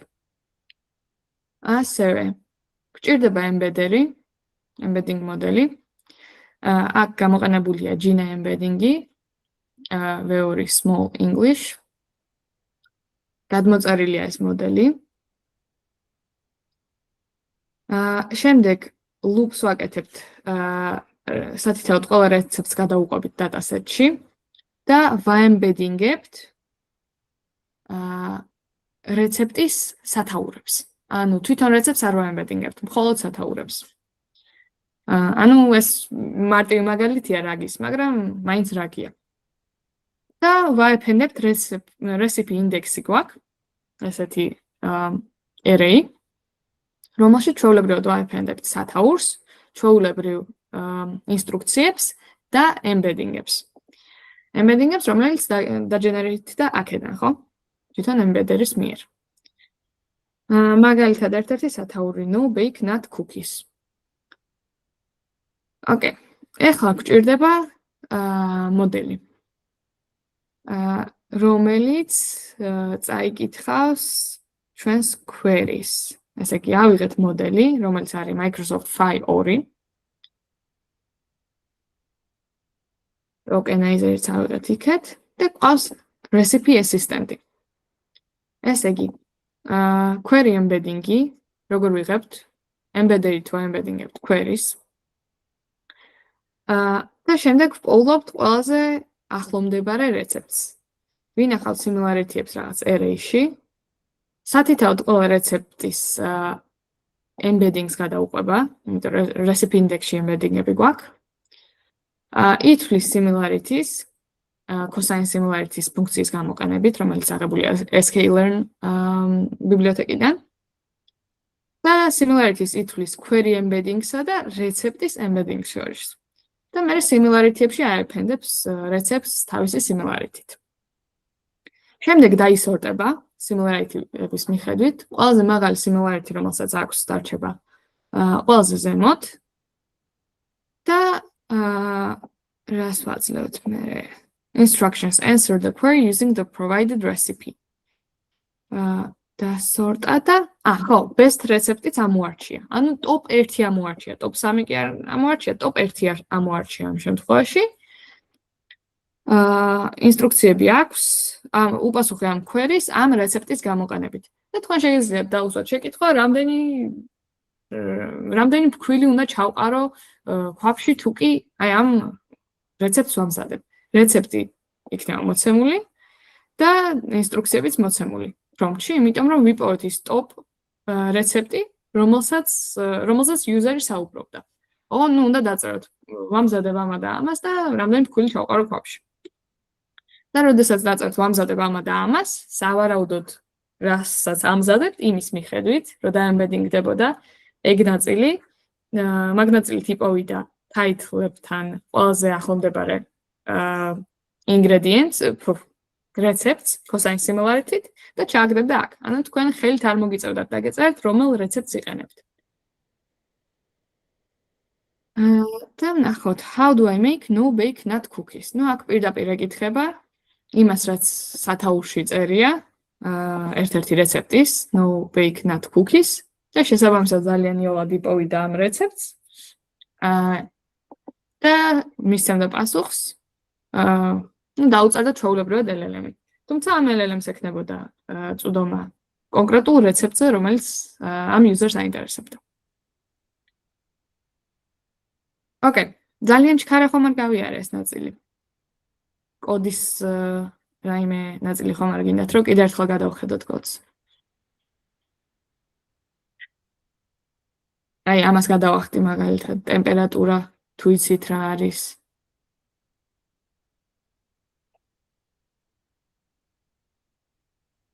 Okay. შესაძლოა გავლილი გაქვთ და იმიტომ თუ არა და ნუ მერეც არის ლექციები, რომელზეც ამებს ისწავლით.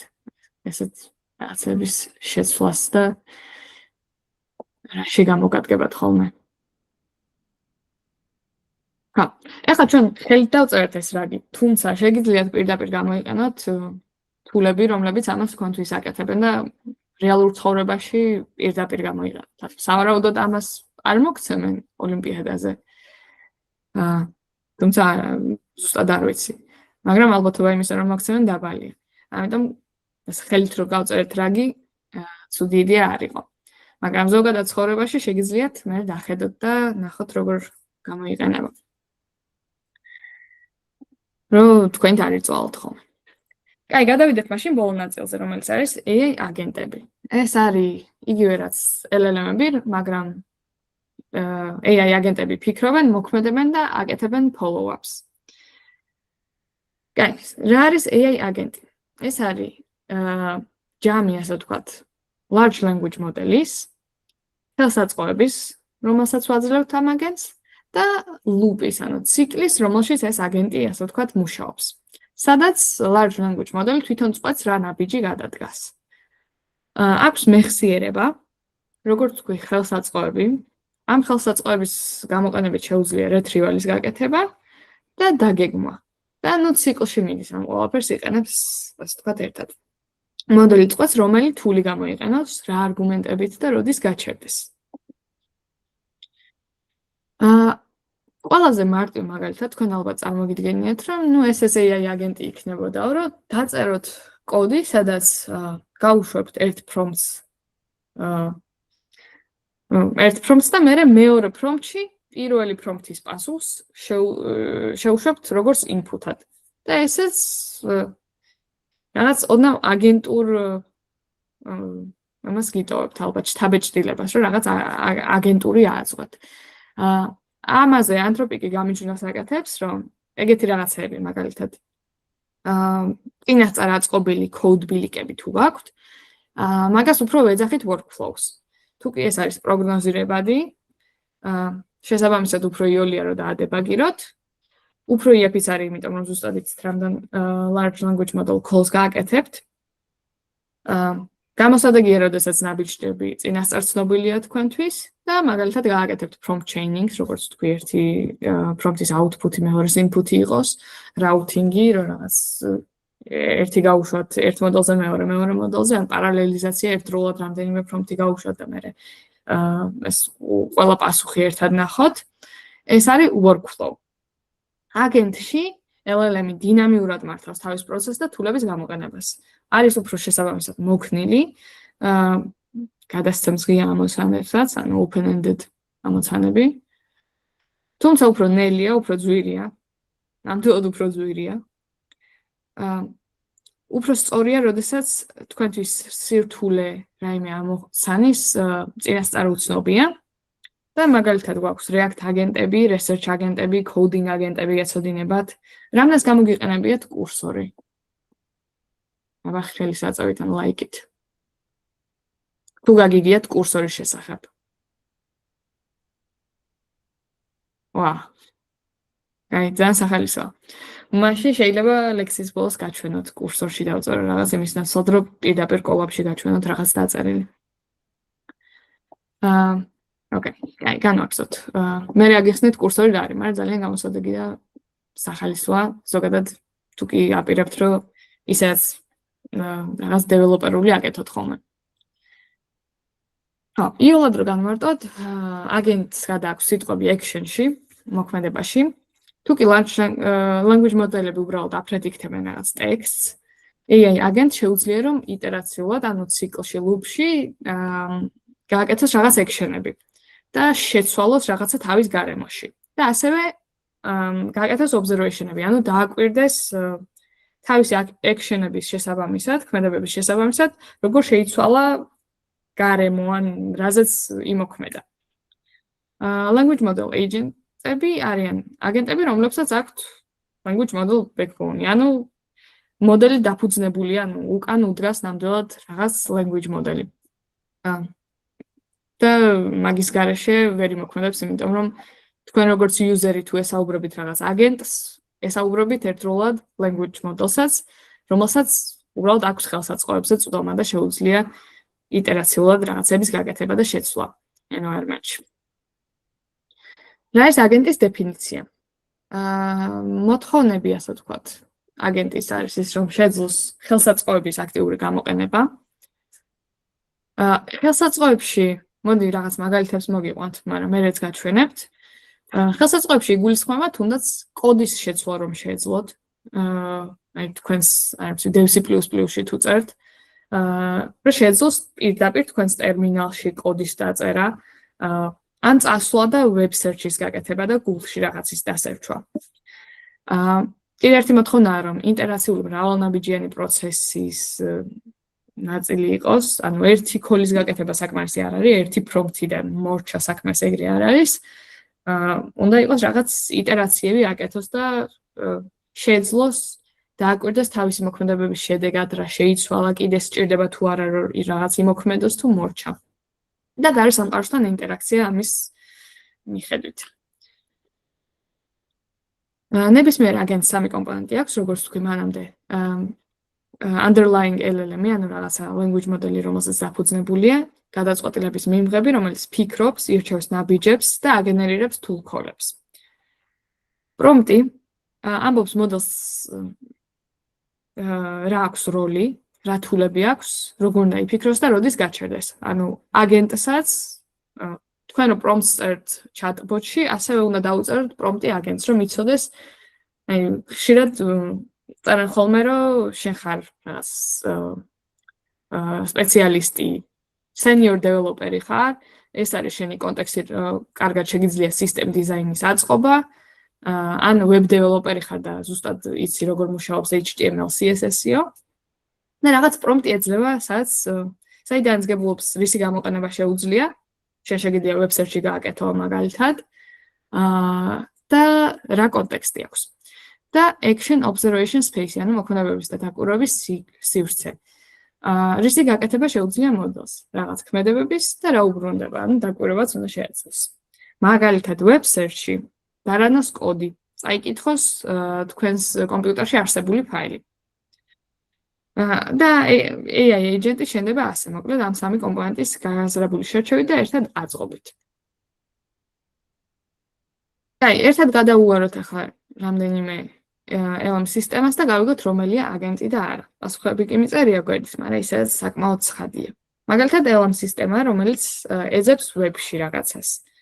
თუ კი შეუძლია search-ის გაკეთება, დაკლიკვა, წაკითხვა და რაღაცის გადაწყვეტა, შესაბამისად ეს მოიცავს, რომ რაღაც ხელსაწყოს გამოყენებაც შეუძლია. მრავალნაბიჯიანიც არის და გარე სამყაროსთანაც ურთიერთქმედებს. შესაბამისად ეს AI აგენტი იქნებოდა. სისტემა, რომელიც ეძებს ფაილებს თქვენს კომპიუტერში და კოდით ამუშავებს მათ. ესეც ცხადად თუ კი შეუძლია რაღაცის შეცვლა, ხელსაწყოს გამოყენება და დაკვირვება, ასევე ესეც AI აგენტია. სისტემა, რომელსაც შეუძლია retrieval-ი და შესაბამისად გიგენერირებს პასუხს, ეს ჩვეულებრივი რაგი იქნებოდა. მაინც და მაინც AI აგენტი არ არის. იმიტომ რომ აქ რას ვერ ვხედავთ, რომ გარე სამყაროსთან ურთიერთქმედება ქონოდა. დოკუმენტებთან რაღაც დოკუმენტების დარეტრიება მაინც და მაინც გარე სამყაროსთან ურთიერთქმედებას არ ნიშნავს. და მოდელი როგორც O1, რომელიც აკეთებს რთულ chain of thoughts, მაგრამ ხელსაწყოების გარეშე ცხადად უბრალოდ LM მოდელია. კაი. აგენტი ციკლში მუშაობს, აქვს რაღაც ფიქრი, მერე აკეთებს რაღაც actions, მერე აკვირდება თავის actions, ფიქრი და ასე შემდეგ. ძალიან ცხადი ჩვეულებრივი ციკლია, რომელსაც ადამიანებიც ასევე ვაკეთებთ. და მაგალითად შევხედოთ ერთ-ერთ React Trace, ესეთი აგენტის trace, როცა ვეკითხებით, მინდა ვიცოდე, რომელ ქართულ ფეხბურთელს აქვს ყველაზე მეტი ქულა Champions League-ში. იწყება რაღაც სოთით. ხდება რომ ეს მონაცემები მას არ აქვს და საჭიროა web-ზე ძებნა, მაგალითად შეიძლება რაღაც system prompt-ში უწერია რომ 2021-მდე ვიყავით ატრენინგებულიო და შესაბამისად ახლანდელი მონაცემები არ მაქვსო. და მაგიტომ წავიდეს რომ რა გიაქვს გასაკეთებელი, ან web search-ი აქვს გასაკეთებელი. ამ შემთხვევაში გადაწყვეტა რომ web search-ი უნდა გააკეთოს. გაუშვა query Georgian Footballers Champions League goals all time. ნახა რეზულტატები, top results რა ამოიწერა. შემდეგ წაიკითხა თითოეულზე. შემდეგ გადაწყვეტა რომ უნდა შევამოწმო მაჩვენებლებიო და დასერჩა შოთა არველაძეზე, დასერჩა სავარაუდოდ დანარჩენებზეც და განახორციელა მერე ობზერვაცია, ანუ ისევ იფიქრა, შეადარა ერთმანეთს რომ 7 ქონდა ამას, კვარაცხელიას 5. ხო, არველაძე 7, კვარცხელიას 5, შესაბამისად არველაძე ლიდერია 7 გოლით. და ესე დაასკვნა და დაასრულა. Final answer შოთა არველაძე. ანუ რამდენიმეჯერ გააკეთა action-ი, რამდენიმეჯერ მოუწია ობზერვაცია და ბევრჯერ იფიქრა კიდევაც შუალედებში. ჩვეულებრივი ადამიანური პროცესებით ციკლში გააკეთა. ეს არის ჩვენი აგენტი. ეხლა როგორ ვაძლევთ აგენტს ხელსაწყოებს? ძალიან იოლად, იმას ხარ რასაც ხედავთ, მოდელის თული უნდა აღწეროთ მკაფიოდ, რაღაც ანუ სტანდარტულად ესე იწერება ხოლმე რაღაც სახელს არქმევენ. შესაბამისად, როდესაც აგენტი მოდელი იძახებს ფუნქციას, იძახებს ხელსაწყოს, იცის ზუსტად რა სახელით უნდა დაუძახოს. გვაქვს აღწერილობა description-ი, რომ მოდელმა იცოდეს რა შემთხვევაში უნდა გამოიყენოს ეს ხელსაწყო. მაგალითად, web search-ი თუ კი სჭირდება, search the web and return top results აკეთებს ეს ხელსაწყო web search-ი. ხელსაწყოს ქვია web search-ი. ეს არის რასაც აკეთებს. მიეცემა query და მაქსიმალური რამდენი რეზულტატი უნდა დააბრუნოს. მაგალითად, Google-ის search თუ გააკეთებს, ალბათ top რაღაც, ამ შემთხვევაში default-ად 5 აქვს, top 5 შედეგს აიღებს, წაიკითხავს და შესაბამისად ჩასვავს თავის prompt-ში და გამოიყენებს მერე thinking process-ში, observation-ში და thinking process-ში. რამდენიმე pattern-ი არსებობს, ამას მაინც და მაინც არ ჩავუღრმავდები. Right, AI აგენტებს შეგიძლიათ prompt chaining გაუკეთოთ, routing-ი, რომელი მოდელი გამოიყენოს, რა, ანუ თუ კი ტასკი არის რაღაც კოდის დაწერა, შესაძლოა ყავს აგენტი, რომელსაც შეუძლია კოდის შეცვლა. თუ კი ტასკი არის რაღაც ინფორმაციის გამოძიება და research-ი, შეიძლება არის აგენტი, რომელსაც გააჩნია web search tool-ი. Toolებს ვაბავთ ხოლმე აგენტებს.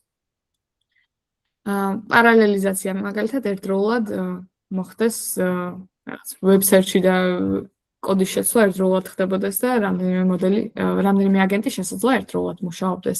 ან იყოს ერთი მენეჯერი, ორკესტრატორი აგენტი, რომელიც სხვა აგენტებს ამუშავებს და შემდეგ კრებს. მაგალითად, 3 წელი researcher-ი ყავდეს, ერთი researcher-ებს რაღაც სტარტაპის თვის სახელს, მეორე researcher-ებს როგორი დიზაინი ჰქონდეს, მესამე რა იდეა იყოს. და შეიძლება მერე ყველაფერი აჯამდეს ორკესტრატორში და მენეჯერ ორკესტრატორ agent-მა მიიღოს რაღაც საბოლოო, არ ვიცი, შექმნას ბიზნესისთვის pitch deck-ი მაგალითად. არის ასევე ესეთი pattern-ი evaluator optimizer, რომელიც თქვენთვის ალბათ უფრო ცნობილია. რომ ერთი აგენტი რაღაცას იძიებდეს და მეორე ცდილობდეს რომ გააკრიტიკოს და ერთმანეთში ასე ვთქვათ საუბარი ციკლშიც კი შეგიძლიათ დაწეროთ ჩვეულებრივი ლუპი რო იყოს და უბრალოდ გაუშვათ API call-ები ChatGPT-ზე, OpenAI-ის მოდელებზე და ასე გაუმჯობესოთ რაღაცაზე research-ს თუ აკეთებთ, რომ ერთი მოდელი ცდილობდეს რაღაც გაარკვიოს, მეორე ცდილობდეს რომ ჩაჭრას და შესაბამისად კარგი პასუხი გამოგდიოდეთ ამ დიალოგის ბოლოს. და ავტონომიური აგენტები, რომლებსაც აქვთ ღია ციკლი თულებით და ყველა ნაბიჯს თვითონ language მოდელი ირჩევს. მინდა და რაღაც კოდი დაგვეწერა, მაგრამ თქვენ ახლა კურსორი არ გაქვთ გამოყენებული. მოდი დავწეროთ ერთად, უცებ შევქმნი რამე open folder.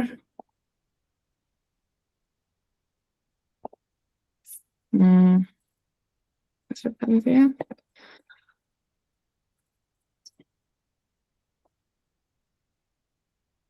მოდი ერთად შევქმნათ აგენტი. ესე იგი, რა არის ეს?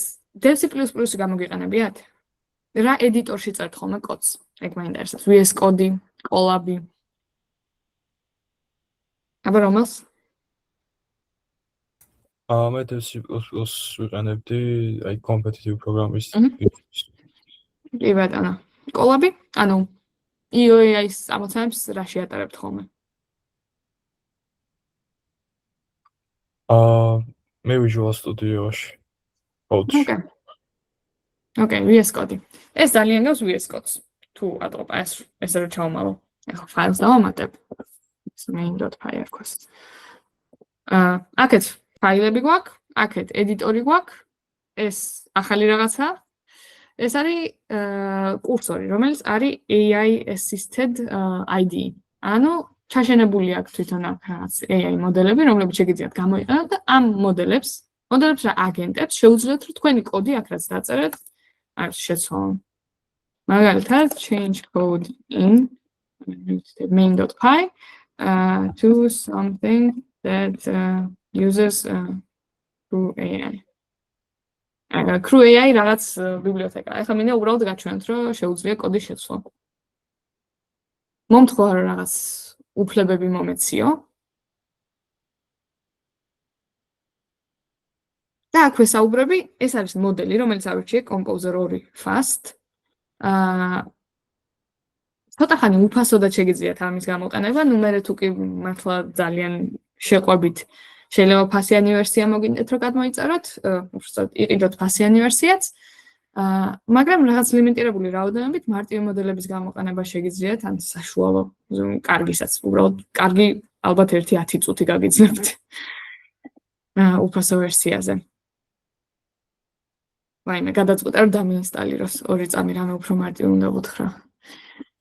To say print hello. დედლობა დაუწერე, მაგრამ ეხლა არ მჭირდებოდა რომ რაღაც ბიბლიოთეკები გადმოეწერა. ოკეი, ძალიან იოლად პირდაპირ შემიცვალა, მეკითხება შევინახჩუნო თუ არაო ეს ცვლილება, ვეუბნები yes და კოდი დამიწერა ედიტორში.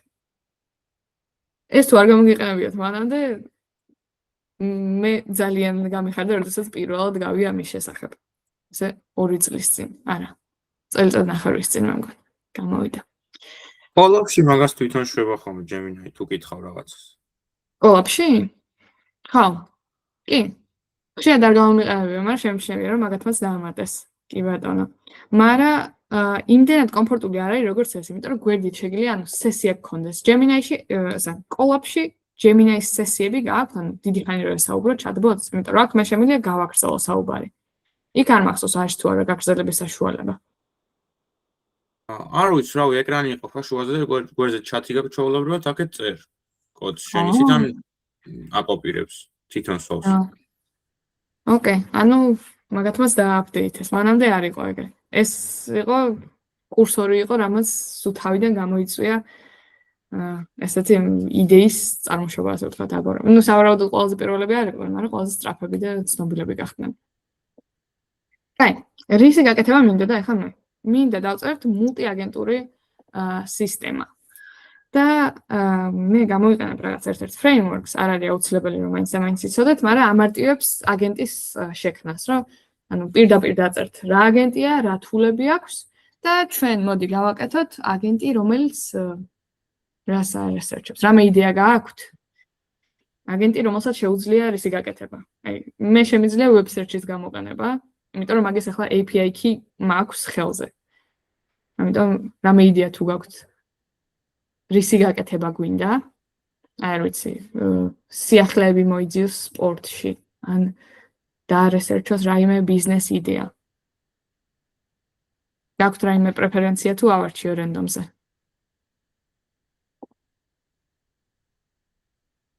ოკეი, ავარჩიო რენდომზე. კაი, ვეთყვი პირდაპირ და თვითონ დამიწეროს კოდი, მეც კი არ დავწერე.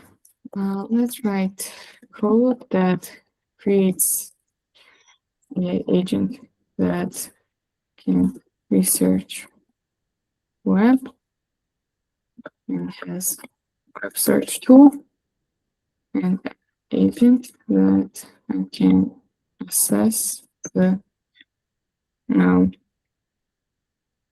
potential of a business idea. Create a crew with Crew AI. Use server dev ვერწამე.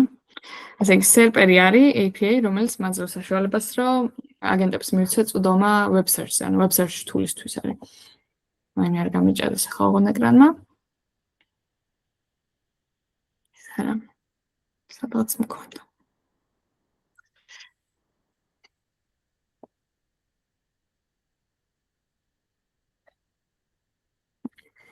დავკარგე. უცებ გავხსნი 2 წამით მაცადეთ მაშინ. თქვენც თუ გინდათ მანამდე გადმოიწერეთ კურსორი. საკმაოდ გამოსადეგი აიდეია. და კომფორტული თუ გირჩევნიათ, რომ კოლაბის ნაცვლად ლოკალურად გქონდეთ დესკტოპზე.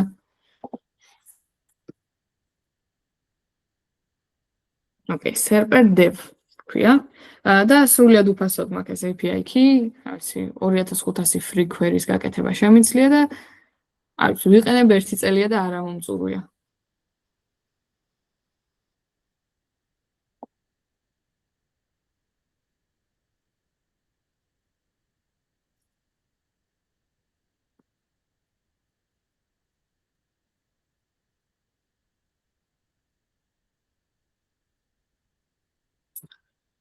Okay, უცებ ვიზა. დავაკოპირე. API and Gemini API. ეგეც გამაჩნია, ახლა ხელზე Gemini-საც უფასოდ შეუძლია რამდენიმე კრედიტი მოგცეთ. და შეგიძლიათ გამოიყენოთ.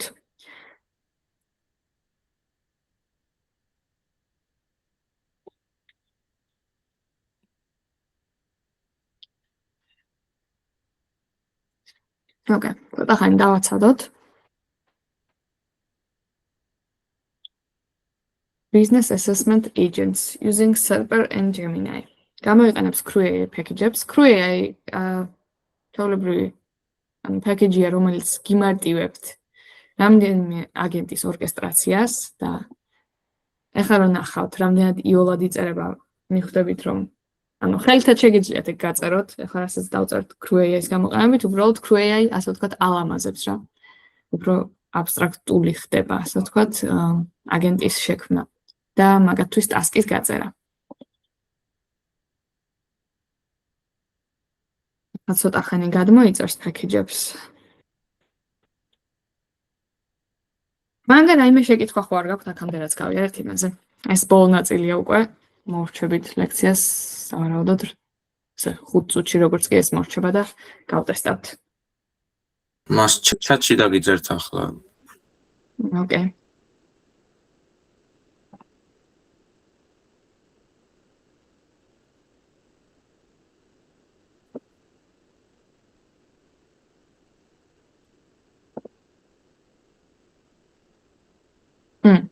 N8 agent-ები N8-ი ვიცი რომ ავტომატიზაციას აკეთებს. ესე იგი, ეგეც მაქვს შექმნილი სულ-შორის. თუ ჩაგირთავთ, ჩემი საკუთარი N8-ი მაქვს და ჰოსტინგი. არ გამიგდება. რომელზეც სხვათა შორის ვაწყობ ავტომატიზაციას, რომ თქვენი YouTube-ის ვიდეოები პირდაპირ აიტვირთოს ხოლმე ადამიანის ჩართულობის გარეშე YouTube-ზე. მაგრამ ძალიან გამეწევა. ანუ გამოგიყენებიათ N8-ი თუ N8 აგენტზე მეკითხები კონკრეტულად, იმიტომ რომ აგენტები არ გამომიყენებიან, მხოლოდ ავტომატიზაციისთვის გამომიყენებიან. ანუ N8 იდეაში აწყობს workflows, მაგისთვის იყო შექმნილი, რომ აგეწყოთ workflow, მაგალითად აი ეს არის თქვენი template-ი, რომელიც ჯერ ვერ დამემთავრებია, უკვე 2 თვეა, ვერ მოვიცალე და აი მაგალითად რას აკეთებს, რომ უყურებს Drive-ში, როგორც კი აიტვირთება თქვენი ვიდეო.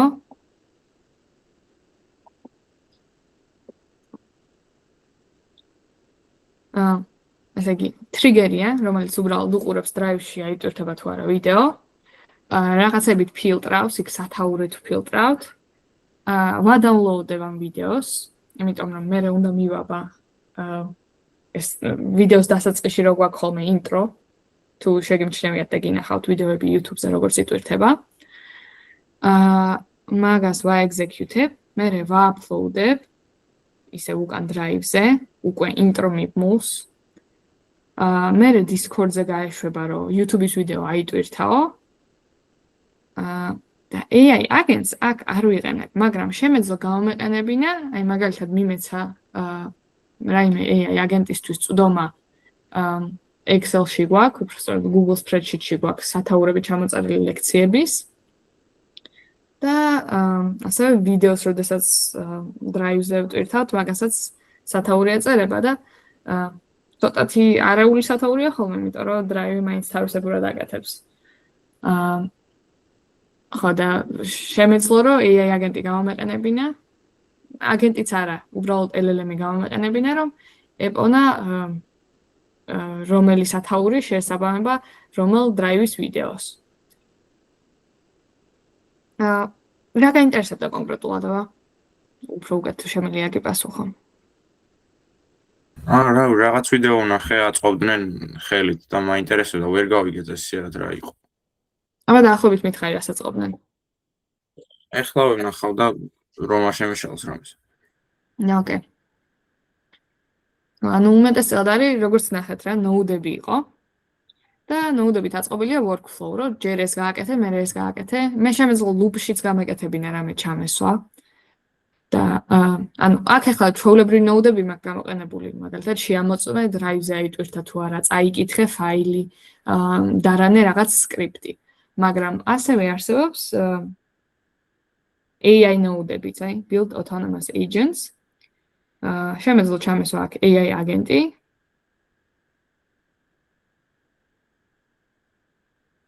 და ნუ მე თქვა რა ტრიგერებს ამ AI აგენტს და ჩამეწერა რაღაც პრომპტი.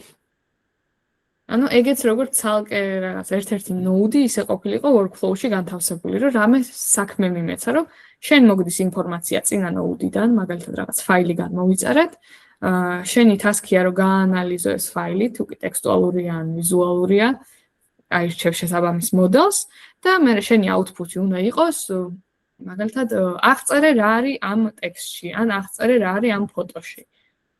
და output-ი იქნებოდა ეგ და მე შემდეგ notes მიაბავდი, რომ ეს აღწერილობა არ ვიცი რა, სადმე ბლოგზე დაიდოს. ეს ერთ-ერთი მაგალითი. რაღაც დიდ ხანს უნდება.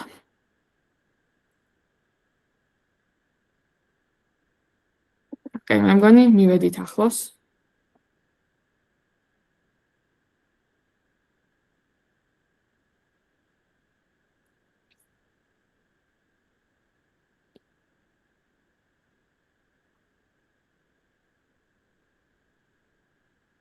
ოკეი, დაიწყებს ახლა კოდის წერას.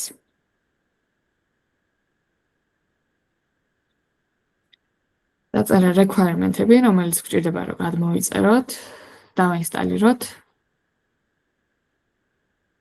მერე შექმნა. აქედან იღებს environment variables. რა იყო ვიდეოს. Build a killer team of AI agents. ოკეი, ეს დიდი ინფორმაციას არ მაძლევს რა იყო იმ ვიდეოში. მე თუ გინდა გავმიგზავნე. ჩემი Discord. მე მინახავს ვიდეოს მართლა გითხრათ, ჯერ უბრალოდ შემხვდა, Reels-ად შემხვდა და უხურებდი და უბრალოდ დამაინტერესა რა. სახალისოა, anything ძალიან სახალისოა, რომ workflow-ს აწყობ და ბევრი ნოუდი შეგიძლია გამოიყენო, ბევრი სხვადასხვანაირი ნოუდი არსებობს, რაც შეგიძლიათ, რომ AI აგენტმა რაღაც წაიკითხოს, მერე დაასამარაიზოს, როგორც თქვი, მერე რაღაც დააკავშიროთ YouTube-ს ან დააკავშიროთ Discord-ს და ავტომატურად აგზავნოს Discord-ზე რაღაცეები, კვირაში ერთხელ დაირანოს, რაღაც სიახლეები წაიკითხოს და შეაჯამოს ხოლმე. ანუ ბევრი სახალისო რაიმის აწყობა შეიძლება. ესაკეთებს.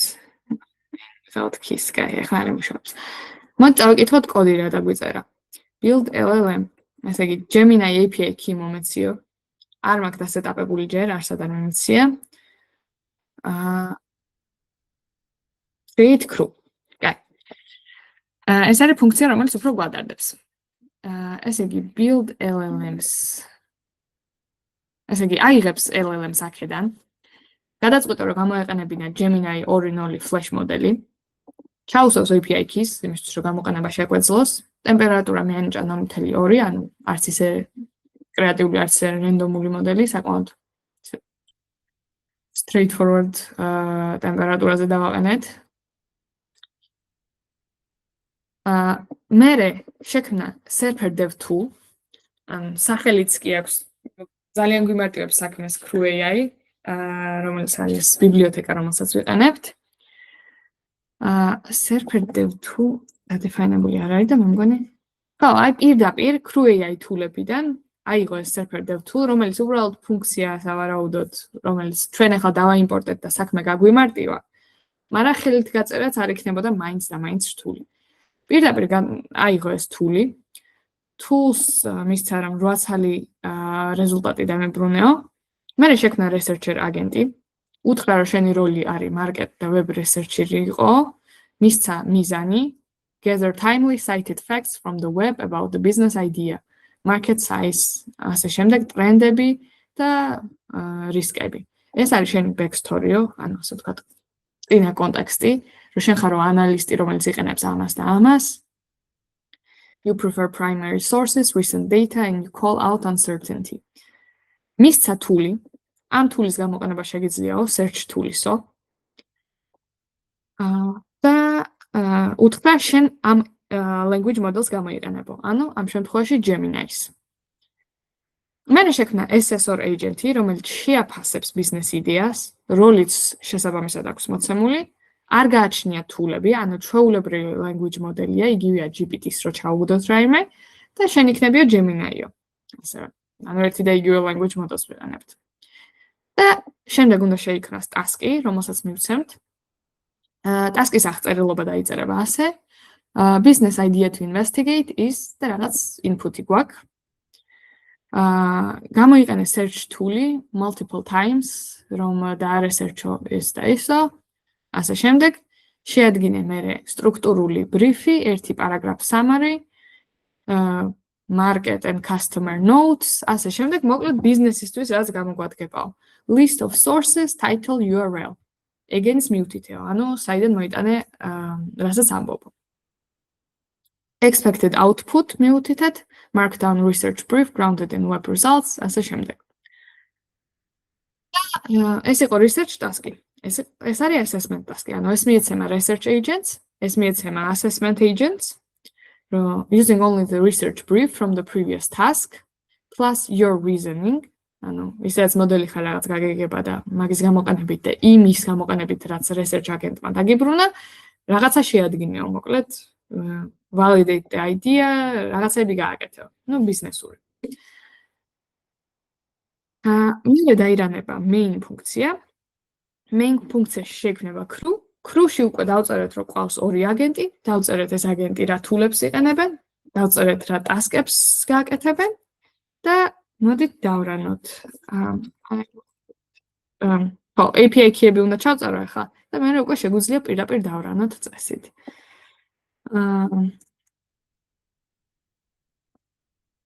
აი, მოდი API key-ებს ის დამალოთ, მე მჩვენია ახლა ჩავწერო და მე წავშლი. My API key is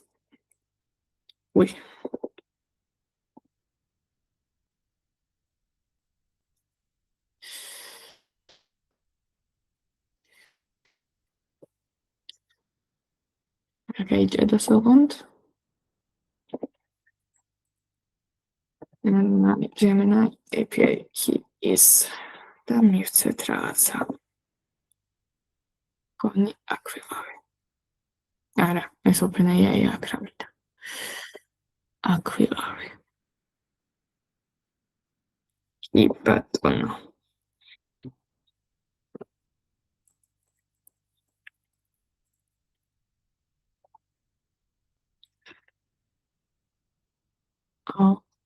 Wait, in 5 minutes.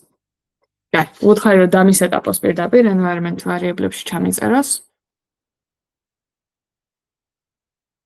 და თვითონ ექნება ახლა ინტერაქცია ტერმინალთან. ჩაწერს ფაილი შექმნა environment variable-ების, ჩამიწერა აქ რაც მჭირდებოდა. და ახლა უკვე როდესაც დავრანავთ.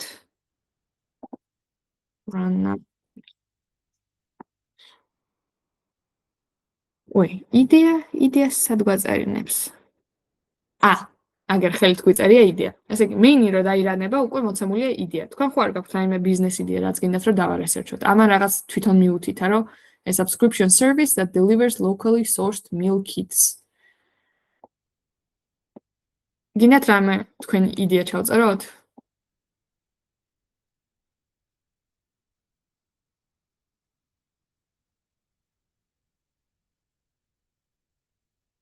ოკეი, მაშინ გავუშვებ სტანდარტულ საკ, რაც არის მითითებული.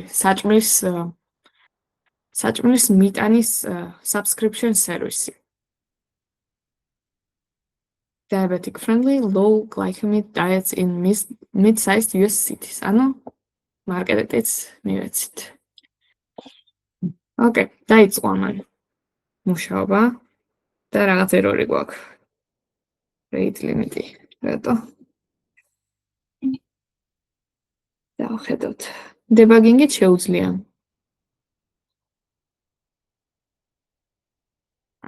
გადავაჭარბე? ლიმიტი აღარ მაქვს Gemini-ზე?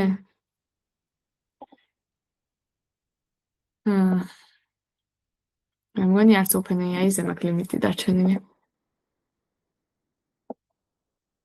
მაგრამ გავტესტავ, უცებ ვცდიება.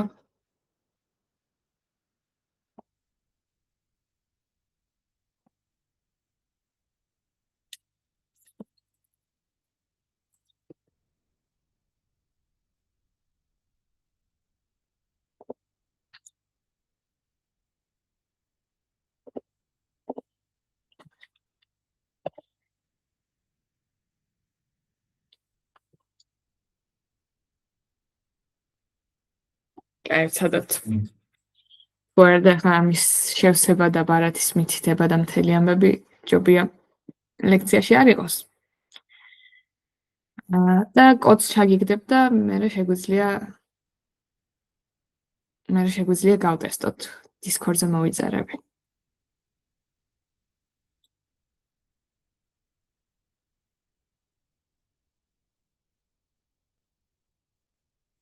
OpenAI-ს SDK უნდა გადმოიწეროს.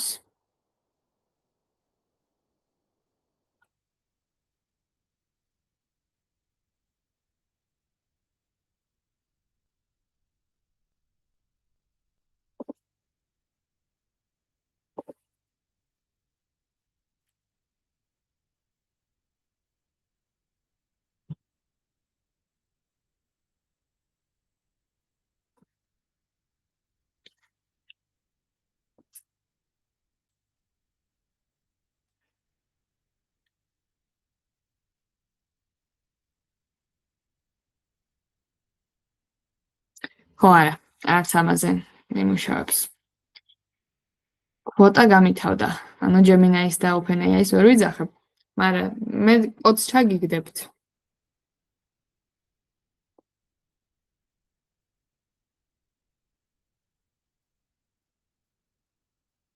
ой, რაღაცას ცვლის. ნამდვილად კვოტის ბრალი იყო.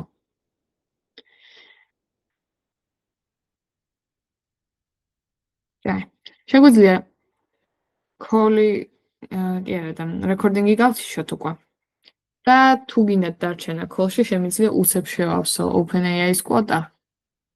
იქნება და თუ გეხალისებათ ერთად გავაკეთოთ ეს და ვნახოთ შედეგი თუ არა და არ მოგერიდოთ და